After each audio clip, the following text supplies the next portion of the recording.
kita bicara mengenai basic mindset. Basic financial mindset ini adalah awal dari serangkaian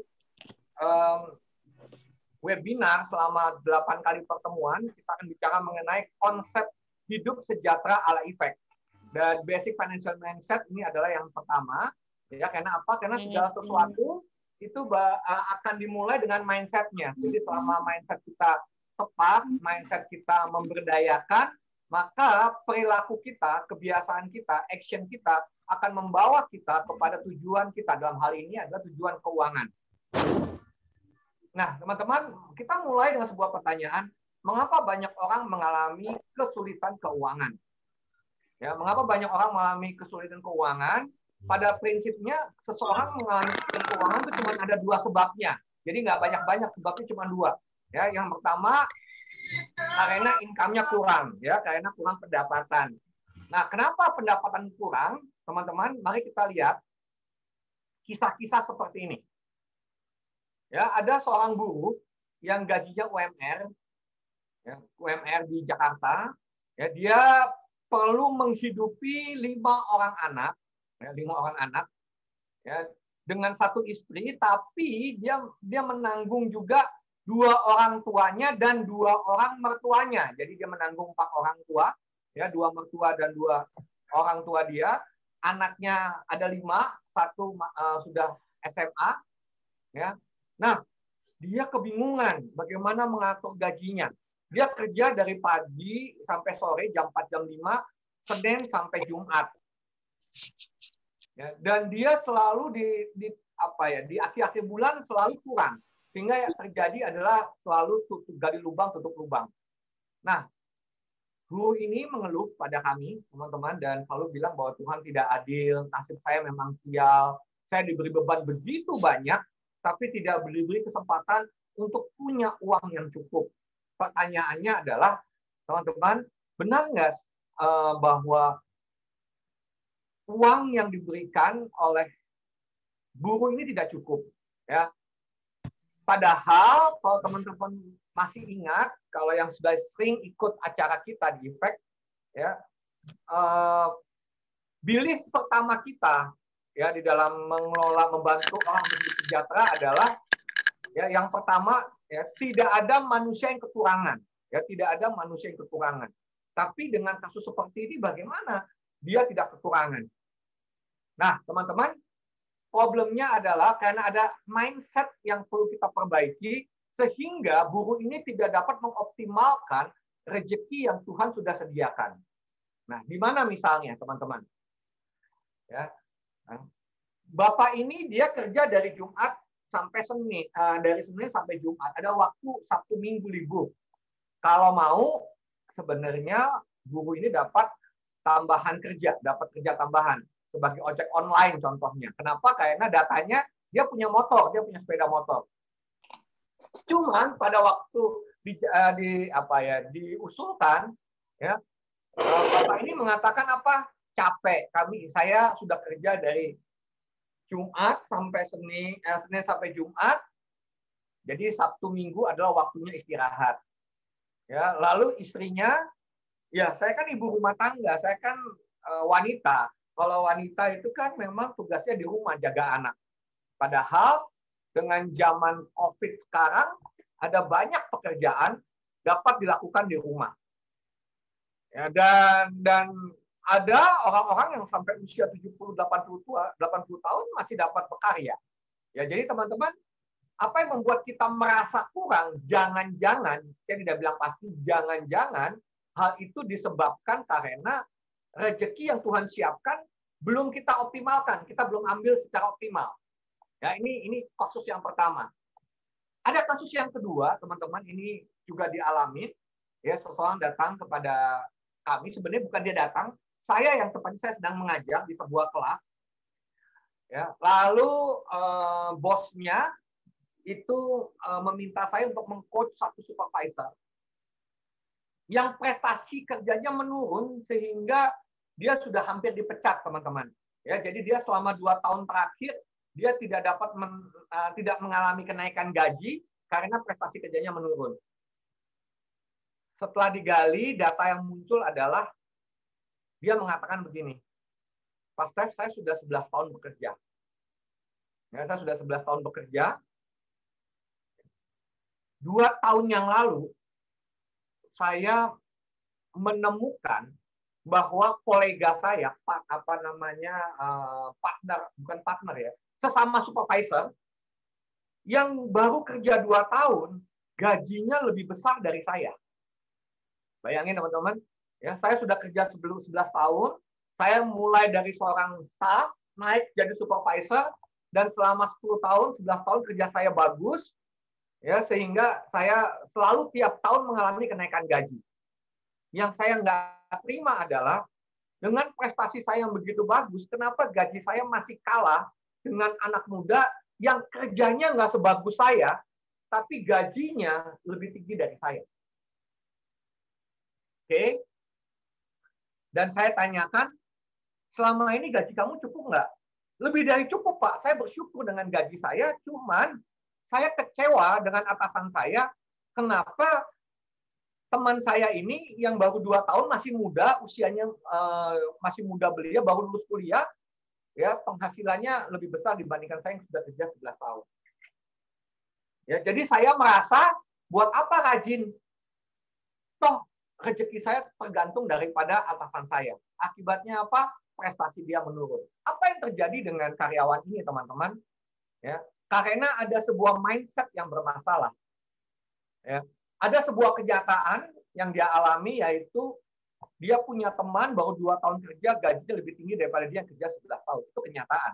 Tapi bagaimana dia memaknai kenyataan ini, bagaimana dia meresponnya adalah dengan cara yang destruktif. Dengan cara apa? Bos saya nggak adil, menyalahkan orang lain ya. Kondisi nggak adil. Ya, dia nggak mau terbuka. Ya, HRD nggak mau terbuka. Sehingga dia memilih untuk merespon destruktif dan mengakibatkan 4 tahun kemudian, 4 tahun setelah dia tahu itu, dia mengalami penurunan prestasi dan waktu itu sudah hampir dipecat, teman-teman. Ya, hampir dipecat. Nah, seandainya dia punya mindset yang benar, mindset yang tepat, mindset yang memberdayakan, maka dia dapat merespon secara konstruktif dan bertanya, apa yang perlu saya tingkatkan supaya penghasilan saya lebih tinggi lagi dari sekarang. Ya. Yang menarik adalah dia bilang penghasilan dia lebih dari cukup. Ya, dia sudah naik gaji selama 10 tahun, penghasilan dia sudah lebih dari 100% dari gaji awal. Ya, jadi sebenarnya dia nggak ada masalah dengan keuangan. Yang jadi masalah adalah karena dia tanda kutip iri hati dengan partnernya yang gajinya lebih tinggi padahal kerjanya baru 2 tahun dan prestasinya tidak sebaik dia. Jadi banyak kali seseorang itu dia memotong rezekinya karena tidak tepat dalam bersikap, tidak tepat dalam merespon kenyataan-kenyataan yang ada. Nah, setiap orang sudah punya rezekinya masing-masing, teman-teman. Ya, dan kita percaya bahwa rezeki yang Tuhan siapkan buat kita itu sudah lebih dari cukup untuk memenuhi kebutuhan kita. Kalau rezeki kita tidak cukup, kemungkinannya cuma 2. Yang pertama, jangan-jangan kita tidak mencukupkan dari yang ada. Atau yang kedua, jangan-jangan ya saya belum menggunakan sumber daya yang ada untuk meraih rezeki tadi. Ya, karena seberapa banyak rezeki itu mau kita ambil tergantung dari keputusan masing-masing. Contoh, keputusan bahwa istirahat di rumah atau kerjaan tambahan Sabtu Minggu itu adalah keputusan masing-masing. Keputusan apakah istrinya mau bekerja dari rumah atau murni jadi ibu rumah tangga itu adalah keputusan masing-masing. Keputusan untuk mengembangkan diri itu juga adalah keputusan masing-masing. Keputusan kita untuk fokus meningkatkan kualitas hidup kita sehingga rezeki kita meningkat atau fokus pada menyalahkan keadaan itu juga keputusan, teman-teman. Fokus untuk mengembangkan sumber daya yang ada atau fokus pada kegagalan itu juga keputusan. Yang jadi masalah bukan karena rezekinya yang tidak ada, tapi bagaimana mindset kita, pola pikir kita, pola pikir dan pola rasa kita dalam menyikapi keadaan yang ada saat ini. Ya. Kalau kita punya mindset atau pola benak yang destruktif, Mungkin kata-katanya gini, kerja tambahan, ngapain, udah capek, tambah capek. Ya, ngapain berusaha, udahlah, mau kerja baik, mau kerja buruk sama aja. Saya memang sial, saya memang kurang beruntung dibandingkan orang lain. Kalau kita punya mindset seperti ini, itu akan merugikan kita. Tapi mungkin kalau kita punya mindset, kita memilih mindset yang lebih konstruktif, nggak apa-apa deh capek. Lumayan buat kumpul modal, lumayan buat anak sekolah. Lalu yang kedua, apa yang saya pelajari dari situasi ini ya, sehingga saya dapat meningkatkan kualitas diri. Ya, apa yang dapat saya contoh dari teman saya yang baru 2 tahun, tapi sudah mampu punya penghasilan lebih besar dari saya. Mungkin kehidupan kita akan berbeda, teman-teman. Nah, itu penyebab pertama. Mungkin karena kurangnya pemasukan atau pendapatan. Tapi juga ada penyebab kedua. Jadi cuma 2 aja kemungkinannya. Yang pertama karena kurang pendapatan, kurangnya pemasukan. Yang kedua karena kurang mampu mengelola pengeluaran. Ya, ini contohnya teman-teman. Ini kisah nyata. Ya, ada yang WA ke kami. Ya, saya habis pinjam online 10 aplikasi. Ya, dapat 170 juta. Wah, minjem duit 170 juta. Dari 10 aplikasi untuk beli apa? Beli emas. 500 lot. Tapi sekarang emas turun. Tolong, gimana ya? Ya. Lalu ada yang nanya lagi. Saya beli Kalbe Farma. Ya. Saya pikir dengan adanya COVID, vaksin mau masuk, harusnya saham-saham pabrik farmasi meningkat. Loh, ini kok malah turun ya? Padahal saya gunakan uang arisan untuk membelinya. Sudah hampir 2,5%. Gimana solusinya, Pak? Ya. Kak, saya nyangkut ya untuk beli saham. Mana uangnya dipakai buat dari gadai tanah sama gadai BPKB mobil. Teman-teman, bahkan sampai ada yang bunuh diri karena diduga rugi main saham. Apa yang terjadi, teman-teman? Ya, kenapa seseorang sampai terlalu berani berinvestasi? Karena masalah mindset lagi. Saya nggak mau kerja keras. Kalau ada cara yang gampang dapat duit, ngapain harus kerja keras? Ya, ngapain mesti mikir? Semua orang beli saham dan banyak orang kaya karena saham. Ya sudah, saya ikut-ikutan beli saham. Karena saham itu menguntungkan. Dalam 1 bulan untungnya dapat 30%. Ya, terlalu agresif mengejar keuntungan. Ini dapat membuat seseorang menderita. Ya, dapat membuat orang gagal sejahtera, teman-teman. Karena mindset lagi. Tapi juga jangan salah, ada lagi yang kedua. Ya, mau diajarin reksadana, nggak mau uangnya di bawah bantal aja. Kenapa? Deposito takut rugi. Ya, takut nanti banknya gagal bayar, bangkrut. Ya, nanti reksadana takut nggak kembali uangnya. Ya, karena apa? Karena dulu saya pernah masuk reksadana, tapi uangnya nyangkut. Dulu ya saya deposito, banknya dilikuidasi pemerintah. Dengar-dengar banyak orang yang bangkrut ya karena investasi Bitcoin misalnya, teman-teman. Ya, jadi terlalu takut berinvestasi. Nah, dua-duanya tidak sehat, teman-teman. Dua-duanya tidak sehat. Yang pertama, terlalu mengejar kesenangan atau gain pleasure di dalam NLP. Ya, di dalam NLP itu karakter orang ada 2. Gain pleasure, mengejar kesenangan, atau avoiding pain, menghindari rasa sakit. Dua-duanya sehat, bagus. Dua-duanya bukan perilaku yang buruk.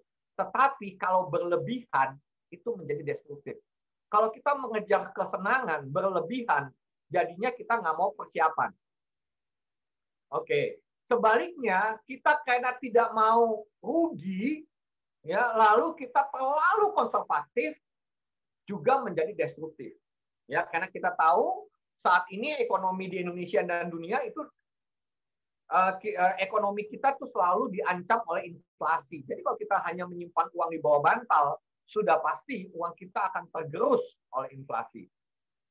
Nah, maka perlu merencanakan keuangan, punya basic financial mindset yang sehat agar kita mampu merencanakan keuangan kita menjadi sejahtera saat ini dan nanti. Itu adalah pola pikir atau mindset yang konstruktif, teman-teman. Ya, ini ya contoh gain pleasure yang berlebihan, terlalu fokus pada keuntungan, sehingga tidak memikirkan konsekuensi dan kurang memikirkan resiko. Akibatnya menjadi ceroboh. Atau dia avoiding pain, dia menghindari kerugian, terlalu ingin aman, malah dia tidak aman kehidupannya. Nah, kata kunci bagaimana saya punya mindset yang sehat adalah persiapan. Tanpa persiapan, kita mau berinvestasi saham, properti, apapun, tanpa persiapan yang benar, itu namanya ceroboh. Itu namanya bukan investasi, itu namanya spekulasi. Ya, nanti Pak Adit pasti akan menceritakan di bidang investasi, bedakan antara berinvestasi dengan berspekulasi. Ya. Tetapi kalau kita tidak mau melakukan karena merasa persiapannya belum optimal, itu juga berlebihan. Kenapa? Karena persiapan itu tidak didesain untuk menghilangkan resiko. Kalau kita tidak mau mengambil resiko sama sekali, maka kita tidak akan bertumbuh. Jadi persiapan tidak didesain untuk menghilangkan resiko. Resiko tetap ada. Karena itulah kita perlu belajar menghadapi resiko. Jadi sebenarnya persiapan yang baik itu apa?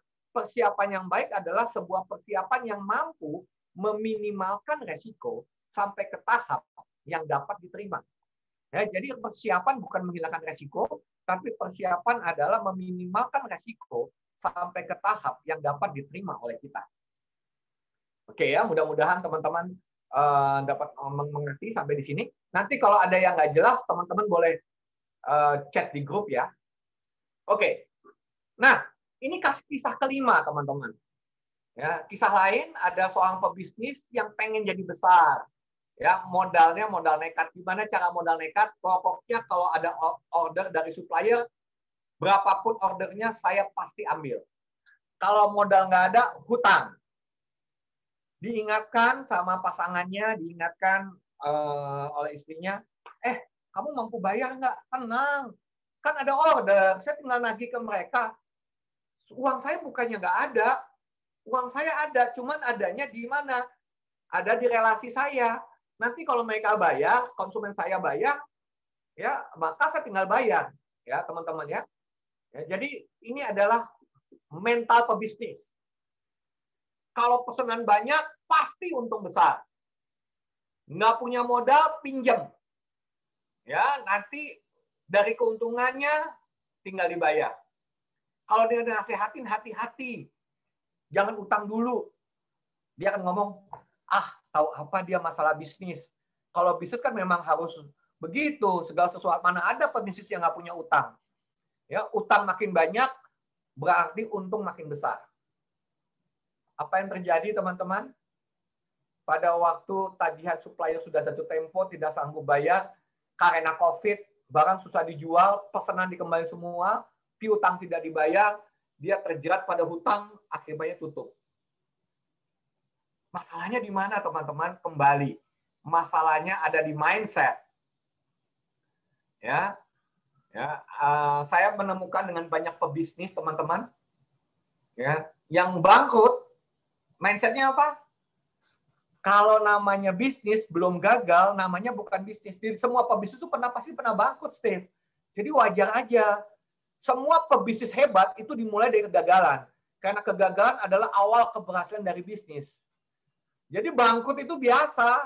Jadi kalau bisnis belum bangkrut itu belum belajar bisnis. Ya, pebisnis di lapangan tuh perlu berani. Kalau nggak berani nggak usah bisnis. Terlalu agresif, fokus pada keuntungan dan tidak melakukan manajemen resiko.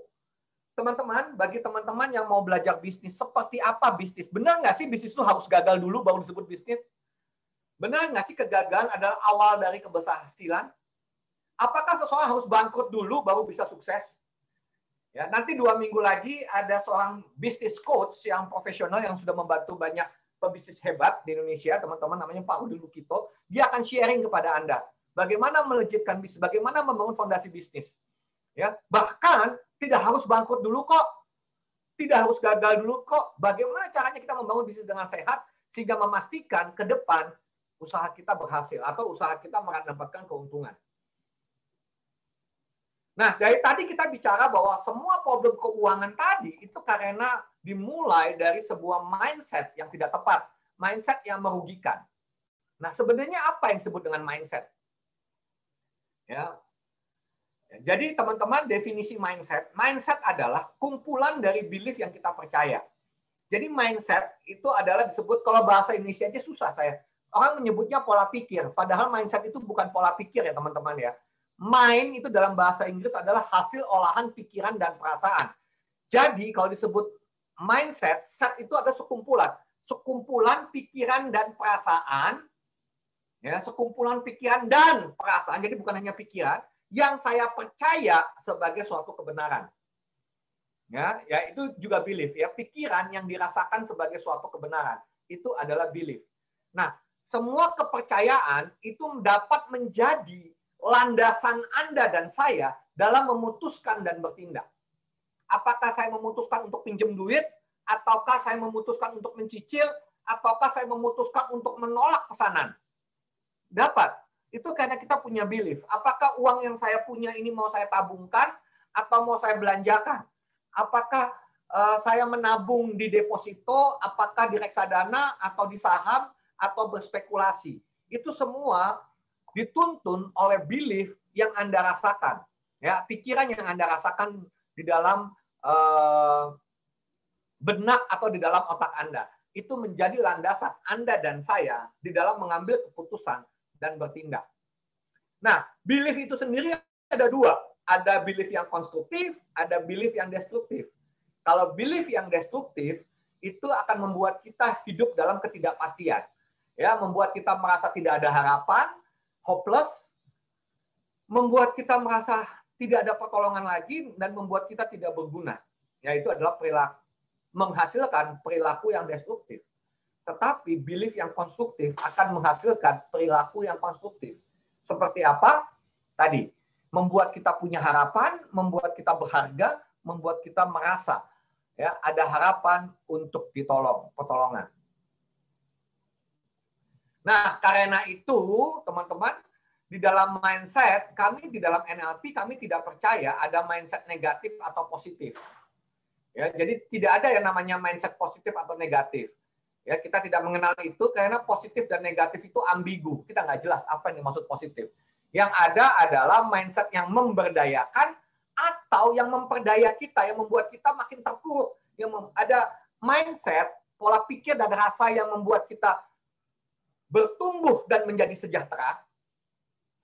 Atau ada mindset yang memperdaya kita seakan-akan kita punya harapan, tapi pada akhirnya, ujungnya membuat kita bangkrut, membuat kita sengsara, membuat kita tidak mampu lagi berpikir bagaimana caranya sejahtera.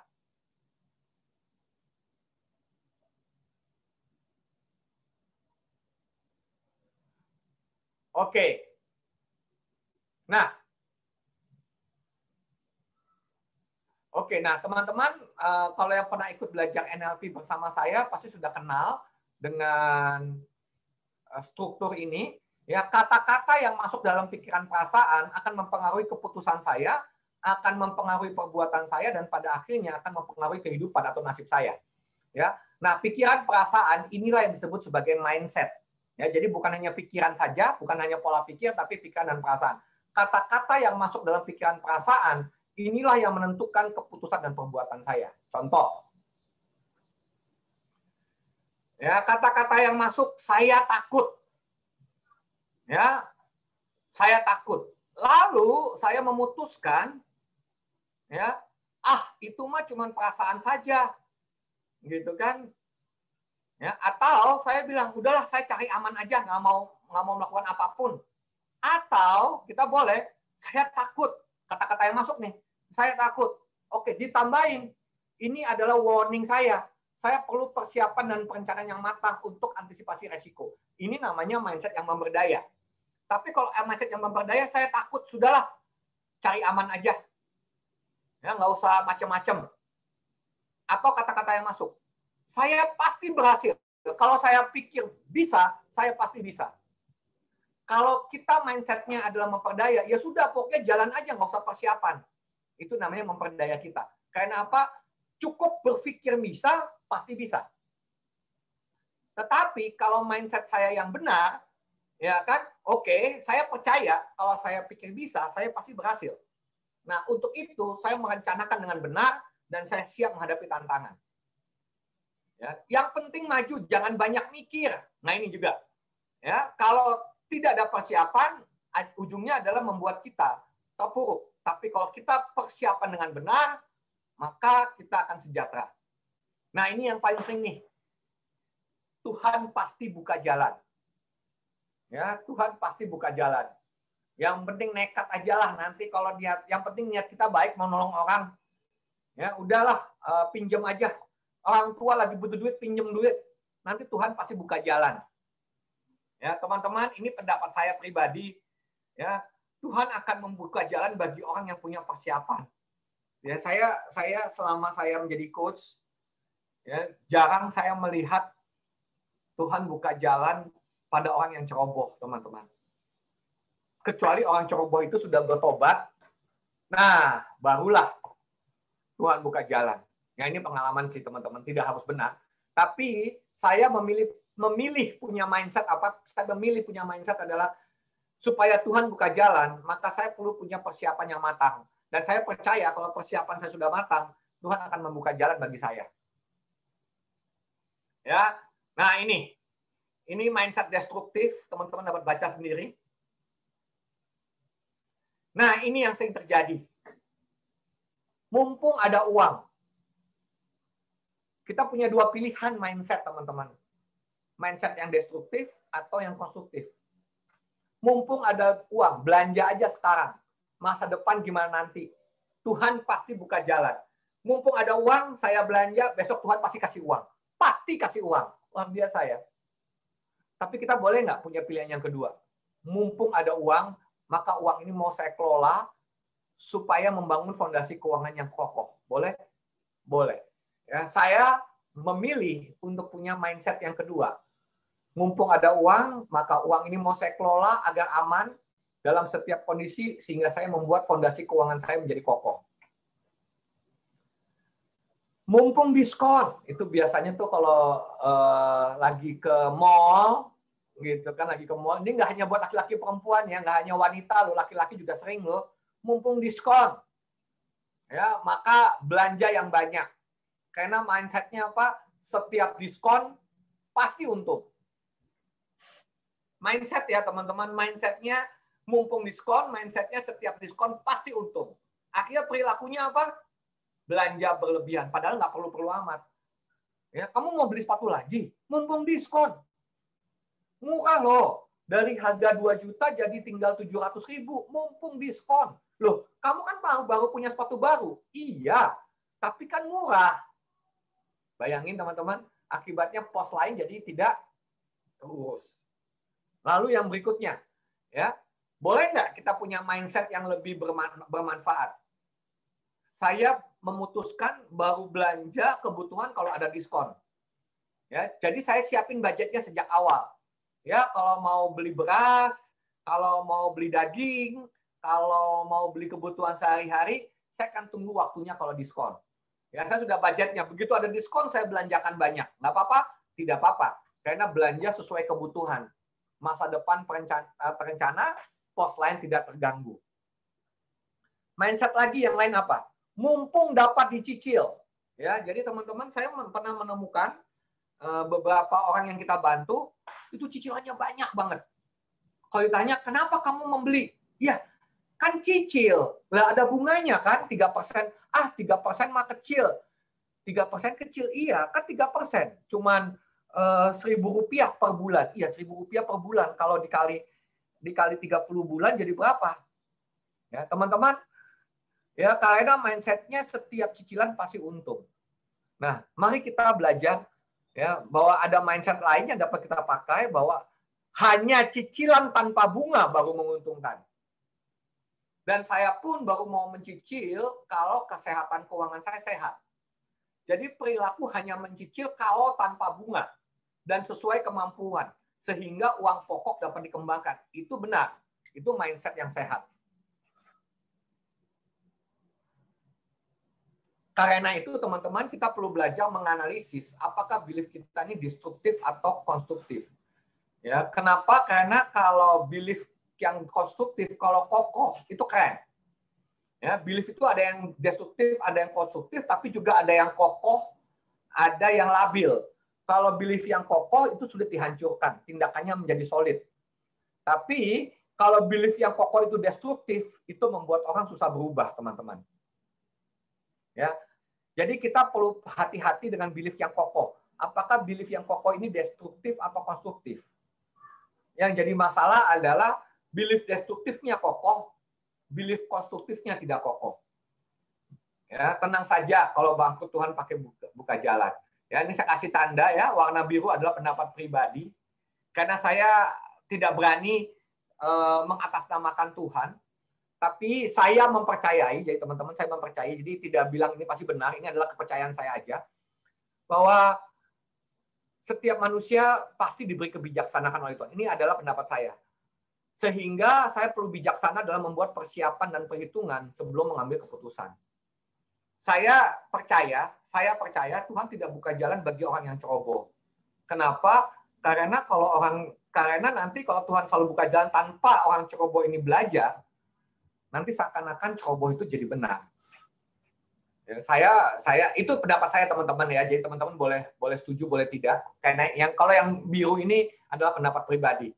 Ya, tapi ini adalah belief yang membuat saya bertumbuh, teman-teman. Saya punya belief ini membuat saya terus belajar dan terus menganalisa apa yang kurang, apa yang perlu saya tingkatkan, apa yang perlu saya latih agar ke depan saya makin sejahtera. Belief ini membantu saya untuk lebih sejahtera ke depannya. Oke, nah, mindset Anda dan saya itu menentukan kesejahteraan Anda dan saya.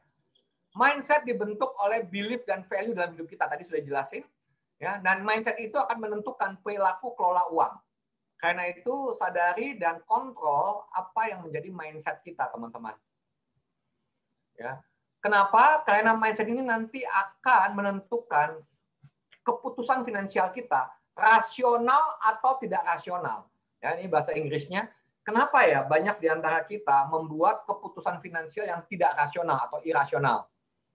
Ya, karena sekarang di dunia, teman-teman, ada yang namanya money disorder. Ya, money disorder itu ketidakmampuan berpikir secara rasional mengenai uang. Ya, contohnya. Ya, baju baru masih numpuk di rumah.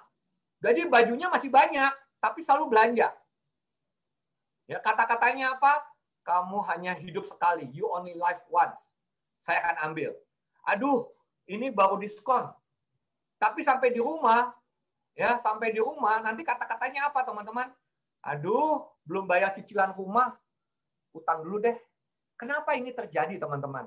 Kita sebut sebagai misrevenge spender. Ya, jadi dia balas dendam. Ternyata ada pengalaman masa lalu, teman-teman. Waktu kecil, tiap kali dia mau beli apa, orang tuanya bilang, jangan. Kita nggak punya uang, belajar hemat. Jadi waktu kecil, waktu dia belum punya kuasa, ya, dia selalu dimarahin sama orang tuanya. Ternyata ini melukai inner child dia. Ya, melukai inner child dia sehingga waktu dia dewasa, dia tidak mampu dia tidak mampu mengelola emosi dia. Ya, tanpa disadari dia bilang apa? Dulu dikekang, sekarang saya punya uang sendiri, mumpung punya uang sendiri, apapun saya beli, perlu ataupun tidak perlu. Ini yang saya bilang tadi, itu juga salah satu penyebab kenapa mindset kita bermasalah. Ada yang lain. Ya, membeli karena emosi. Aduh, bos lagi marah, shopping aja biar nggak bete. Ya. Waduh, uang udah habis, stres nih. Pakai kartu kredit aja. Kalau kartu kredit kan bisa dapat bulan depan, biar nggak stres. Kenapa itu terjadi, teman-teman? Jangan-jangan ada inner child yang terluka di masa kecil. Ya, ada inner child yang terluka di masa kecil. Ya, sehingga kalau lagi dimarahin, atau ngelihat orang tuanya. Jadi lihat ya, yang di bawah ini karena dia dimarahin, kalau yang ini dia tidak dimarahin tapi orang tuanya bertengkar. Itu menimbulkan jati dirinya dia terluka. Dan ternyata pada waktu lihat orang tuanya marah-marah atau dia dimarahin, belanja itu membuat dia bahagia. Sehingga dia berpikir kalau lagi stres, maka belanja itu membuat dia bahagia. Ya, dia merasa bahwa shopping itu dapat membeli kebahagiaan. Nah, ini contoh-contoh ya, contoh-contoh dari inner child yang terluka. Ya, dia ada dua ya kemungkinannya, teman-teman ya. Dia menjadi belanja yang berlebihan, ya, dan ini kalau tidak diobatin ini dapat menjadi perceraian karena dapat saja pasangannya kecewa. Atau kalau dua-duanya spender, bahaya juga. Itu nanti berujung pada kebangkrutan dan semuanya habis. Atau kebalikannya, berlebihan dalam menabung. Ya, sehingga setiap kali belanja selalu menangis.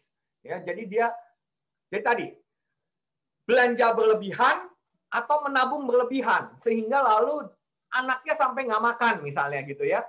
Ini juga dapat membuat kita tidak sejahtera ke depannya. Kenapa? Karena tadi inner child. Ya, inner child yang terluka juga dapat membuat kita tidak mengambil keputusan dengan benar. Ya, tadi belanja saham berlebihan, hutang berlebihan, ya, atau tidak mau berusaha. Ya, ada yang seperti tadi tidak mau berusaha, ya, sehingga ya mending lebih baik di rumah saja atau bekerja secara berlebihan. Ya, teman-teman, ini semua ciri-ciri bahwa ada kemungkinan ada inner child kita yang terluka. Nah, di dalam ilmu psikologi ada yang namanya ACE, Adverse Childhood Experience, yang menimbulkan traumatik, yang menyebutkan inner child kita terluka. Itu akan berakibat perilaku kita secara dewasa akan berubah. Ya, ini adalah contoh-contohnya, teman-teman. Nah, tanda-tanda bahwa inner child saya masih terluka apa? Saya terjerat dalam masalah keuangan, saya terjerat dengan masalah pekerjaan, saya punya masalah.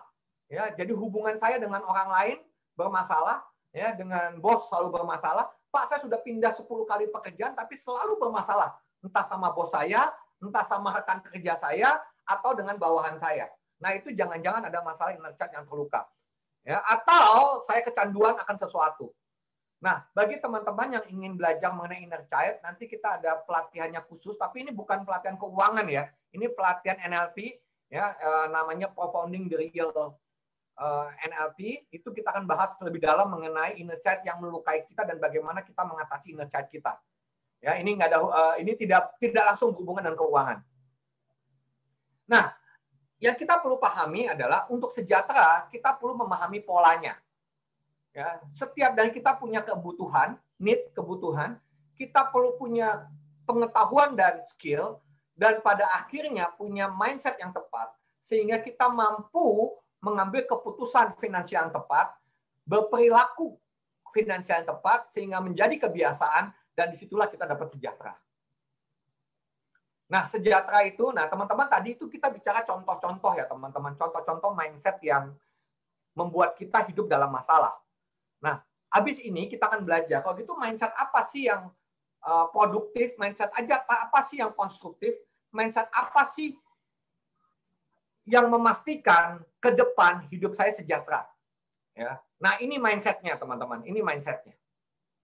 Ya, sejahtera itu dimulai dari dua kemampuan. Kemampuan mendapatkan income dan kemampuan mengelola pengeluaran. Ini prinsipnya, teman-teman. Nah, untuk mendapatkan income, maka kita perlu mengerti ya, apa arti daripada uang? Apa definisi uang? Ya, uang itu adalah suatu alat tukar. Ya, jadi teman-teman, kita mau mendapatkan income, salah satunya adalah mendapatkan uang. Nah, supaya kita mendapatkan uang yang banyak, kita mau punya income yang banyak, income yang lebih dari sekedar memenuhi kebutuhan kita mau menjadi kaya raya, ya, maka kita perlu paham bahwa uang itu adalah alat tukar. Ya, jadi kita selalu menukarkan uang kepada sesuatu yang, nah, apa yang kita tukar? Kualitas. Jadi gini teman-teman, sebelum ke sana. Ya, kita menukar sesuatu yang bermanfaat buat kita, betul ya teman-teman ya. Ya, contoh, saya ke Indomaret, saya tukar dengan beras, saya tukar dengan coklat, saya tukar dengan permen, saya tukar dengan bawang putih. Itu kan kita tukar uang kita dengan sesuatu yang kita anggap berharga. Nah, dalam kita itu kan cara kita mengeluarkan uang. Ya, kita tukar uang kita untuk sesuatu yang kita suka atau kita butuhkan. Nah, lalu kalau kita mau mendapatkan uang, kalau saya mau mendapatkan uang, maka harus ada yang saya tukar. Ya, karena uang itu alat tukar. Jadi supaya saya mendapatkan uang, maka saya perlu menukar. Apa yang saya tukar supaya saya mendapatkan uang adalah kualitas hidup. Ya, teman-teman. Jadi apa yang dimaksud dengan kualitas hidup seperti ini? Ya, kalau kualitas hidup saya cukup berharga, maka uang saya akan banyak. Kalau kualitas hidup saya belum berharga, maka uang yang saya dapatkan tidak akan cukup banyak. Ya, jadi ini yang kita perlu paham bahwa supaya saya income-nya makin besar, maka kualitas saya perlu membesar. Oke. Nah, apa yang membuat sesuatu berharga itu ada dua. Bermanfaat dan langka. Ya, jadi teman-teman, bagaimana saya dapat menukarkan sesuatu kepada orang lain sehingga orang lain rela memberikan uang kepada saya, maka saya perlu menukarkan sesuatu dalam diri saya yang bermanfaat. Itu dulu. Nah, setelah bermanfaat, bagaimana yang bermanfaat ini menjadi langka? Contoh teman-teman. Kalau saya datang ke sebuah tempat yang sedang bangun rumah, lalu saya bawa pasir, maka kemungkinan itu dibeli. Kenapa? Karena yang bangun rumah pasti butuh pasir. Ya, kemungkinan. Ya, atau kita dapat ngomong, boleh nggak saya bantu suplai pasir? Ya, itu bermanfaat. Atau zaman COVID ini saya menjadi Gojek atau Gokar supir taksi. Ya, maka saya mengantarkan orang, itu kan bermanfaat. Ya. Nah, lalu bagaimana yang harganya ini jadi mahal? Ya. Contoh kalau di tempat itu nggak ada pasir, maka saya jual pasir itu pasti jadi mahal. Atau kalau nyetir mobil tadi, bagaimana saya nggak hanya sekedar belajar nyetir, ya, saya dapat juga mendapat sertifikasi yang namanya safety driver, ya,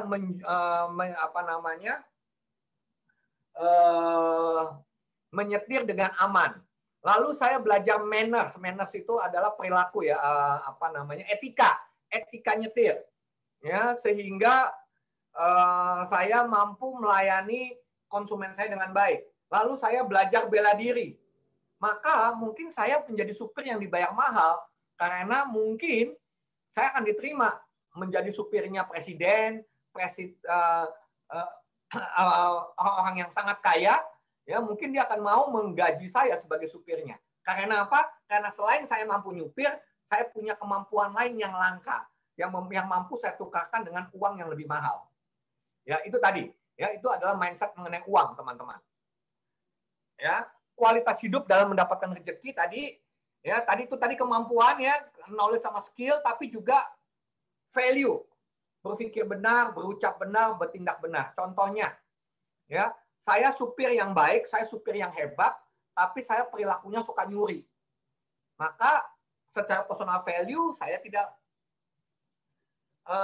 kuat, sehingga kualitas rezeki saya pun menurun. Tapi kalau saya sudah knowledge-nya bagus, skill-nya bagus, perilaku saya benar, saya jujur, saya mampu sopan, saya mampu beretika dalam berkomunikasi, ya kan, saya beribadah dengan baik, maka sudah lengkaplah antara kemampuan dan personal value. Dua hal ini akan meningkatkan rezeki Anda. Ya, saya sudah mengalami dan ini akan menjadi patokan saya dan teman-teman di Effect, dan setiap kali kita membantu orang supaya financial-nya meningkat adalah yang selalu yang ditingkatkan cuma dua, personal value dan ability. Dengan kata lain, mereka yang saat ini, ya teman-teman, saya mohon maaf, hari ini teman-teman yang mendengarkan acara hari ini bersama kami, ya, apakah Anda di Zoom atau di YouTube, lalu Anda merasa, Pak, pendapatan saya kurang. Gimana caranya saya meningkatkan pendapatan? Teman-teman cukup evaluasi dua hal. Pertama, apakah mindset saya sudah benar? Apakah saya hidup dengan jujur? Apakah saya hidup dengan menolong orang lain? Ya, apakah saya telah punya integritas? Apa yang saya ucapkan, itu yang saya lakukan. Kalau kebalikannya, maka yang perlu Anda lakukan adalah berubah. Mulai hari ini, saya mau jujur. Mulai hari ini, saya mau punya integritas. Maksud integritas apa? Apa yang saya ucapkan, itu yang saya lakukan. Mulai hari ini, gitu kan, saya akan belajar berkomunikasi, belajar beretika. Maka, satu bagian dalam personal value Anda akan meningkat.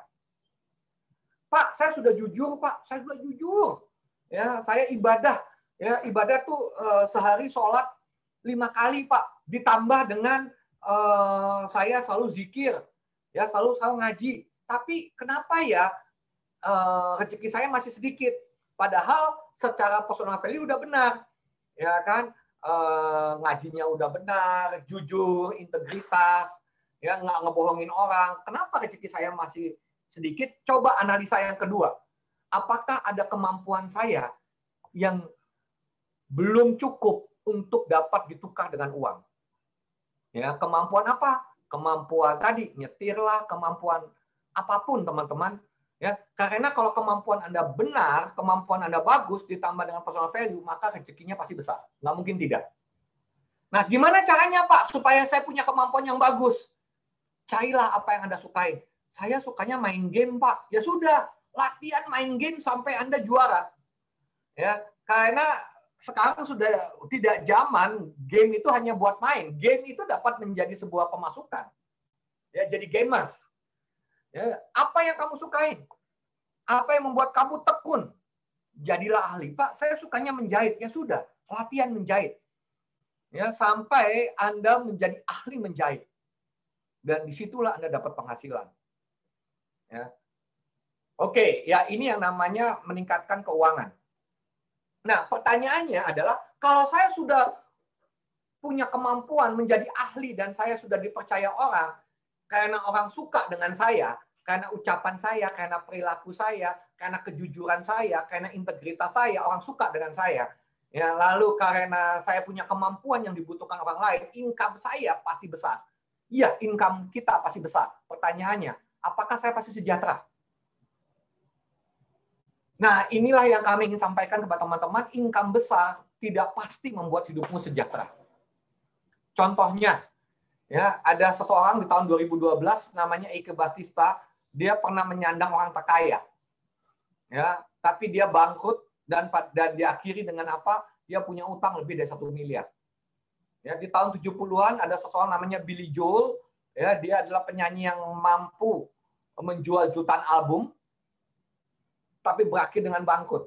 Bayangin orang yang sangat kaya dapat berakibat bangkrut. Kenapa? Karena tidak mampu mengelola pengeluaran. Jadi teman-teman, tadi kita belajar bagaimana punya uang yang banyak. Lakukan 2 hal tadi. Personal value, tingkatkan kemampuan, uang Anda pasti banyak. Lalu yang kedua, uang saya sudah banyak, tapi apakah pasti sejahtera? Ternyata tidak. Uang banyak tidak membuat seseorang sejahtera. Ada seseorang yang memulai dari pemulung dapat menjadi kaya raya, teman-teman. Gimana ceritanya ya pemulung kaya raya? Ya, ya, ini ada pemulung lagi, ya, setiap hari tidur di di tempat sampah, ya, dia mampu berkorban sapi, ya, ya, tinggalnya sampai di kuburan, teman-teman. Ya, jadi banyak orang memulai dengan income yang sangat sedikit, tetapi dia mampu berakhir dengan kaya raya. Kenapa? Karena yang membuat Anda dan saya sejahtera bukan dari kemampuan saya mendapatkan income. Ya, saya cukup mengambil income yang Tuhan sediakan. Dengan 2 cara tadi, maka income kita pasti ada. Tapi yang membuat Anda dan saya sejahtera adalah kemampuan kita mengelola pengeluaran. Oke.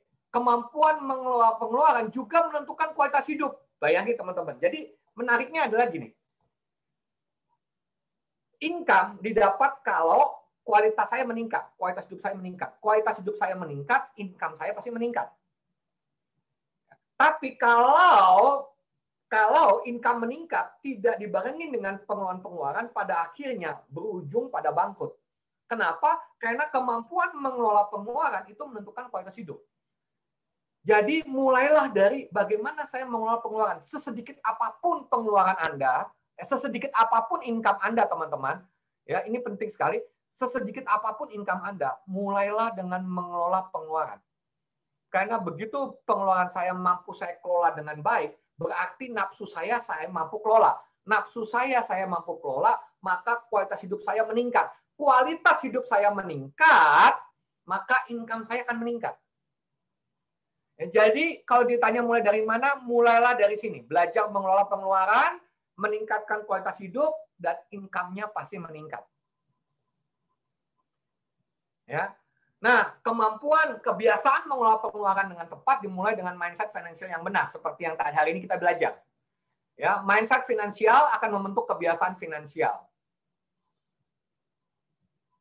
Nah, teman-teman, dengan kita punya kebiasaan finansial, nah persisnya seperti apa kita mengelola pengeluaran, ikutilah webinar kita 7 webinar berikutnya nanti, teman-teman, karena kita akan belajar bagaimana mengelola pengeluaran dengan tepat. Ya, dan kita ada pelatihan bagaimana Anda terampil. Ya, jadi kalau kita bicara bagaimana punya kemampuan itu dihitung dari 2 hal, yaitu pengetahuan dan keterampilan. Nah, pengetahuannya Anda dapat belajar bersama kita dengan 7 webinar ke depan, ya selama 7 bulan ke depan. Keterampilannya nanti kita Effect juga akan mempersiapkan kepada Anda workshop yang melatih keterampilan dalam mengelola keuangan. Supaya apa? Supaya kita dapat menguasai uang kita. Ya, karena di dalam hidup ini cuma ada 2. Uang menguasai saya sehingga saya nggak berdaya, atau kualitas saya menguasai uang saya. Nah, kesimpulannya adalah pastikan Anda punya tujuan hidup yang jelas. Tujuan hidup itu apa? Supaya saya tahu uang saya kemana. Ya, milikilah mindset finansial yang memberdayakan, bukan yang memperdayai kamu. Ya, waspadai inner child yang terluka. Jadi kalau saya punya inner child yang terluka yang tadi kita udah cerita, waduh, saya tuh kayaknya nggak bisa nahan nafsu deh mau belanja. Saya nggak bisa nahan nafsu deh kalau ada cicilan, ada diskon. Saya pasti pengen belanja. Saya selama ini nggak tahu uang saya kemana aja. Nah, waspada. Jangan-jangan ada inner child yang terluka, maka kita perlu menyembuhkan inner child kita supaya kita mampu mengelola keuangan dengan rasional, bukan dengan irasional. Ya. Lalu tadi mindset finansial. Ya, bukan berapa banyak uang yang membuat saya sejahtera, tapi seberapa pintar saya mengelola keuangan. Ya, nanti mindset finansial itu dasarnya ada 4, teman-teman. Ya, yang pertama adalah tidak ada manusia yang kekurangan. Ya, kalau manusia yang ada adalah manusia yang tidak mencukupkan dari uang yang ada atau tidak mau cukup berusaha. Yang kedua, mindset yang kedua adalah setiap manusia dipanggil menjadi bendahara yang baik. Ya. Yang ketiga, bendahara yang baik itu dimulai dari mencatat. Dan yang keempat, rezeki baru ditambahkan kalau kita sudah jadi bendahara yang baik. Inilah 4 mindset finansial yang menjadi standar ukur Effect dari dulu sampai sekarang, yang membuat kita mampu selalu bertumbuh dan juga membuat kita membantu setiap klien-klien yang sudah mau bangkrut, yang sudah tidak ada harapan sehingga punya harapan. Ya. Nah, setelah itu kita mencoba untuk menyembuhkan inner child kita yang terluka, dan yang terus-menerus kita lakukan adalah tingkatkan kualitas hidup sehingga saya dapat mendapatkan pemasukan yang makin besar dan saya mampu mengelola pengeluaran. Oke, terima kasih teman-teman. Materinya sudah sampai di sini. Kalau ada yang mau diskusi, silahkan. Oke, terima kasih Pak Stef. Ya. Oke, bagi teman-teman yang ingin mengajukan pertanyaan, silakan drop di chat room. Ya. Oke. Untuk share screen. Oke, sebentar, mohon izin. Mas Aditya boleh bertanya, Mas Aditya. Oke, baik. Oke, Ibu, ini Pak Stef, ada Ibu Ibu Tika ya? Tika, iya. Silakan. Izin video off soalnya ini sinyalnya lagi nggak bersahabat, hujan deras di sini. Oke, baik. Silakan Ibu Tika. Ya. Iya, Dokter Steph, saya mau tanya, bagaimana jika kita ingin men-sharingkan mengenai edukasi basic mindset ini kepada nasabah?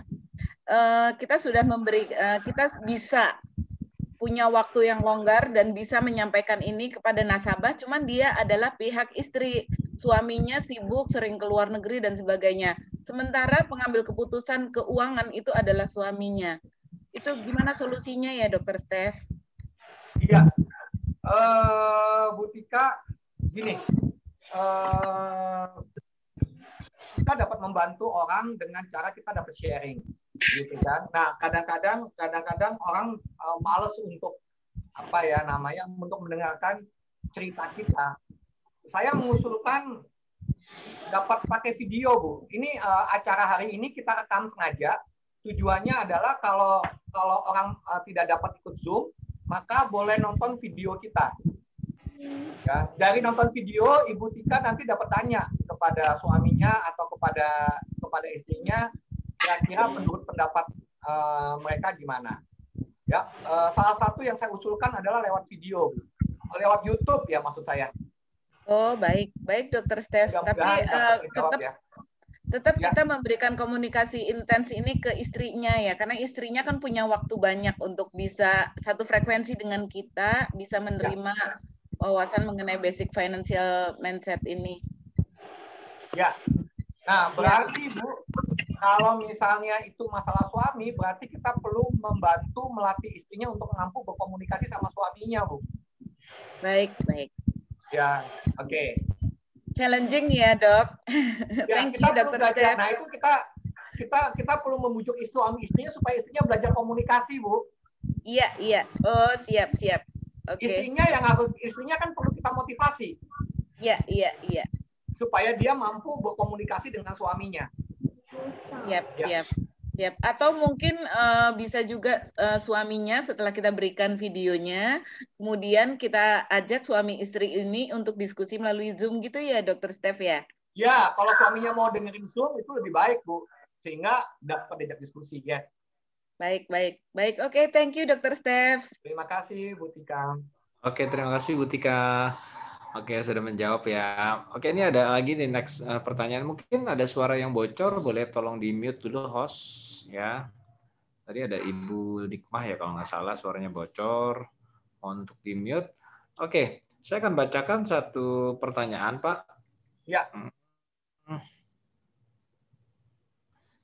Silakan, Pak. Ini Pak, oke. Persiapan apa yang perlu untuk dapat melaksanakan cita-cita jadi sejahtera dari harta warisan yang belum berbagi dan terlantar dalam kurung tanah? Terima kasih. Oke, kalau kita bicara warisan, ini dengan Pak Hendy ya, itu berarti kita bicara yang namanya inheritance planning ya, jadi mengenai perencanaan harta warisan. Ya, ya itu ada ilmunya dan ilmunya itu memang ilmu yang spesifik, Pak Hendy. Ya, usul saya Bapak dapat menghubungi orang-orang yang ahli di dalam warisan. Ya, yang saya kenal, yang saya tahu, yang pernah membawakan mengenai warisan itu adalah Pak Henry Anwar. Ya, Pak Henry Anwar Pak Hendy boleh nonton YouTube kita ya mengenai warisan atau dapat menghubungi teman-teman di IFEK ya yang kita di IFEK sudah banyak yang juga mempelajari mengenai itu. Ya, Dr. Melda. Oh ya. Nah, secara prinsip begini. Kita perlu siapin juga bahwa setiap harta warisan itu ada pajak pewaris, ada hutang pewaris baru dibagi. Ya. Nah, mungkin Dr. Melda dapat jelaskan, Dr. Melda, mengenai warisan. Ya, Dok. Ya. Ya, selamat siang. Mungkin saya hanya bisa bantu sedikit, Dok. Jadi setahu saya kalau yang namanya tanah yang namanya warisan belum terbagi itu tetap perlu memikirkan yang namanya pajak dari si pewarisnya. Karena yang namanya kewajiban pajak itu tetap harus dibayarkan walaupun pewarisnya itu sudah tidak ada di dunia ini. Jadi yang namanya harta warisannya belum terbagi itu adalah menjadi subjek pajak itu sendiri.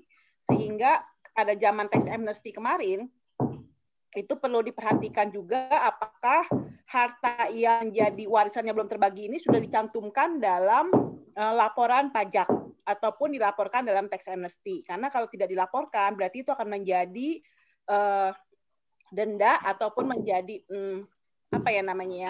perhitungan lah yang orang pajak itu akan nagih kepada para pewarisnya. Gitu. Nah, nanti salah satu dari pewarisnya itu yang harus membayarkan, tapi memang satu keluarga ini yang menjadi ahli waris ini yang harus membayar. Nah, kemudian kalau tanahnya berupa tanah terlantar, itu yang agak bahaya adalah nanti kalau misalkan masyarakat di sekitar sana melaporkan bahwa ada tanah terlantar, berarti itu akan menjadi poin perhatian dari pemerintah, sehingga dalam waktu beberapa bulan, itu ada peraturannya, dalam waktu 6 bulan atau sampai 12 bulan, ya saya nggak lupa, itu tanah warisan tersebut sebenarnya harus sudah dibalik nama.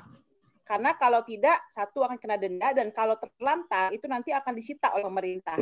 Jadi mungkin hal-hal seperti itu perlu diperhatikan. Kalau mungkin zaman sekarang, ya memang mungkin peraturan seperti ini tidak terlalu ketat ya, tapi sebaiknya tetap hati-hati. Kenapa? Karena kalau ada yang paham tentang hal ini, itu sebenarnya tanah warisan tersebut justru kalau terlantar itu nanti akan disita oleh pemerintah gitu, dan akan mungkin malah dikelola oleh masyarakat sekitar dan diakui sebagai milik dari masyarakat sekitar. Jadi mungkin sebaiknya segera diperhatikan gitu ya. Mungkin seperti itu, Dr. Steph. Ya, terima kasih. Ya, mudah-mudahan terjawab Pak siapa ini? Pak Hendy. Pak Hendy ya. Pak Hendy. Pak Hendy.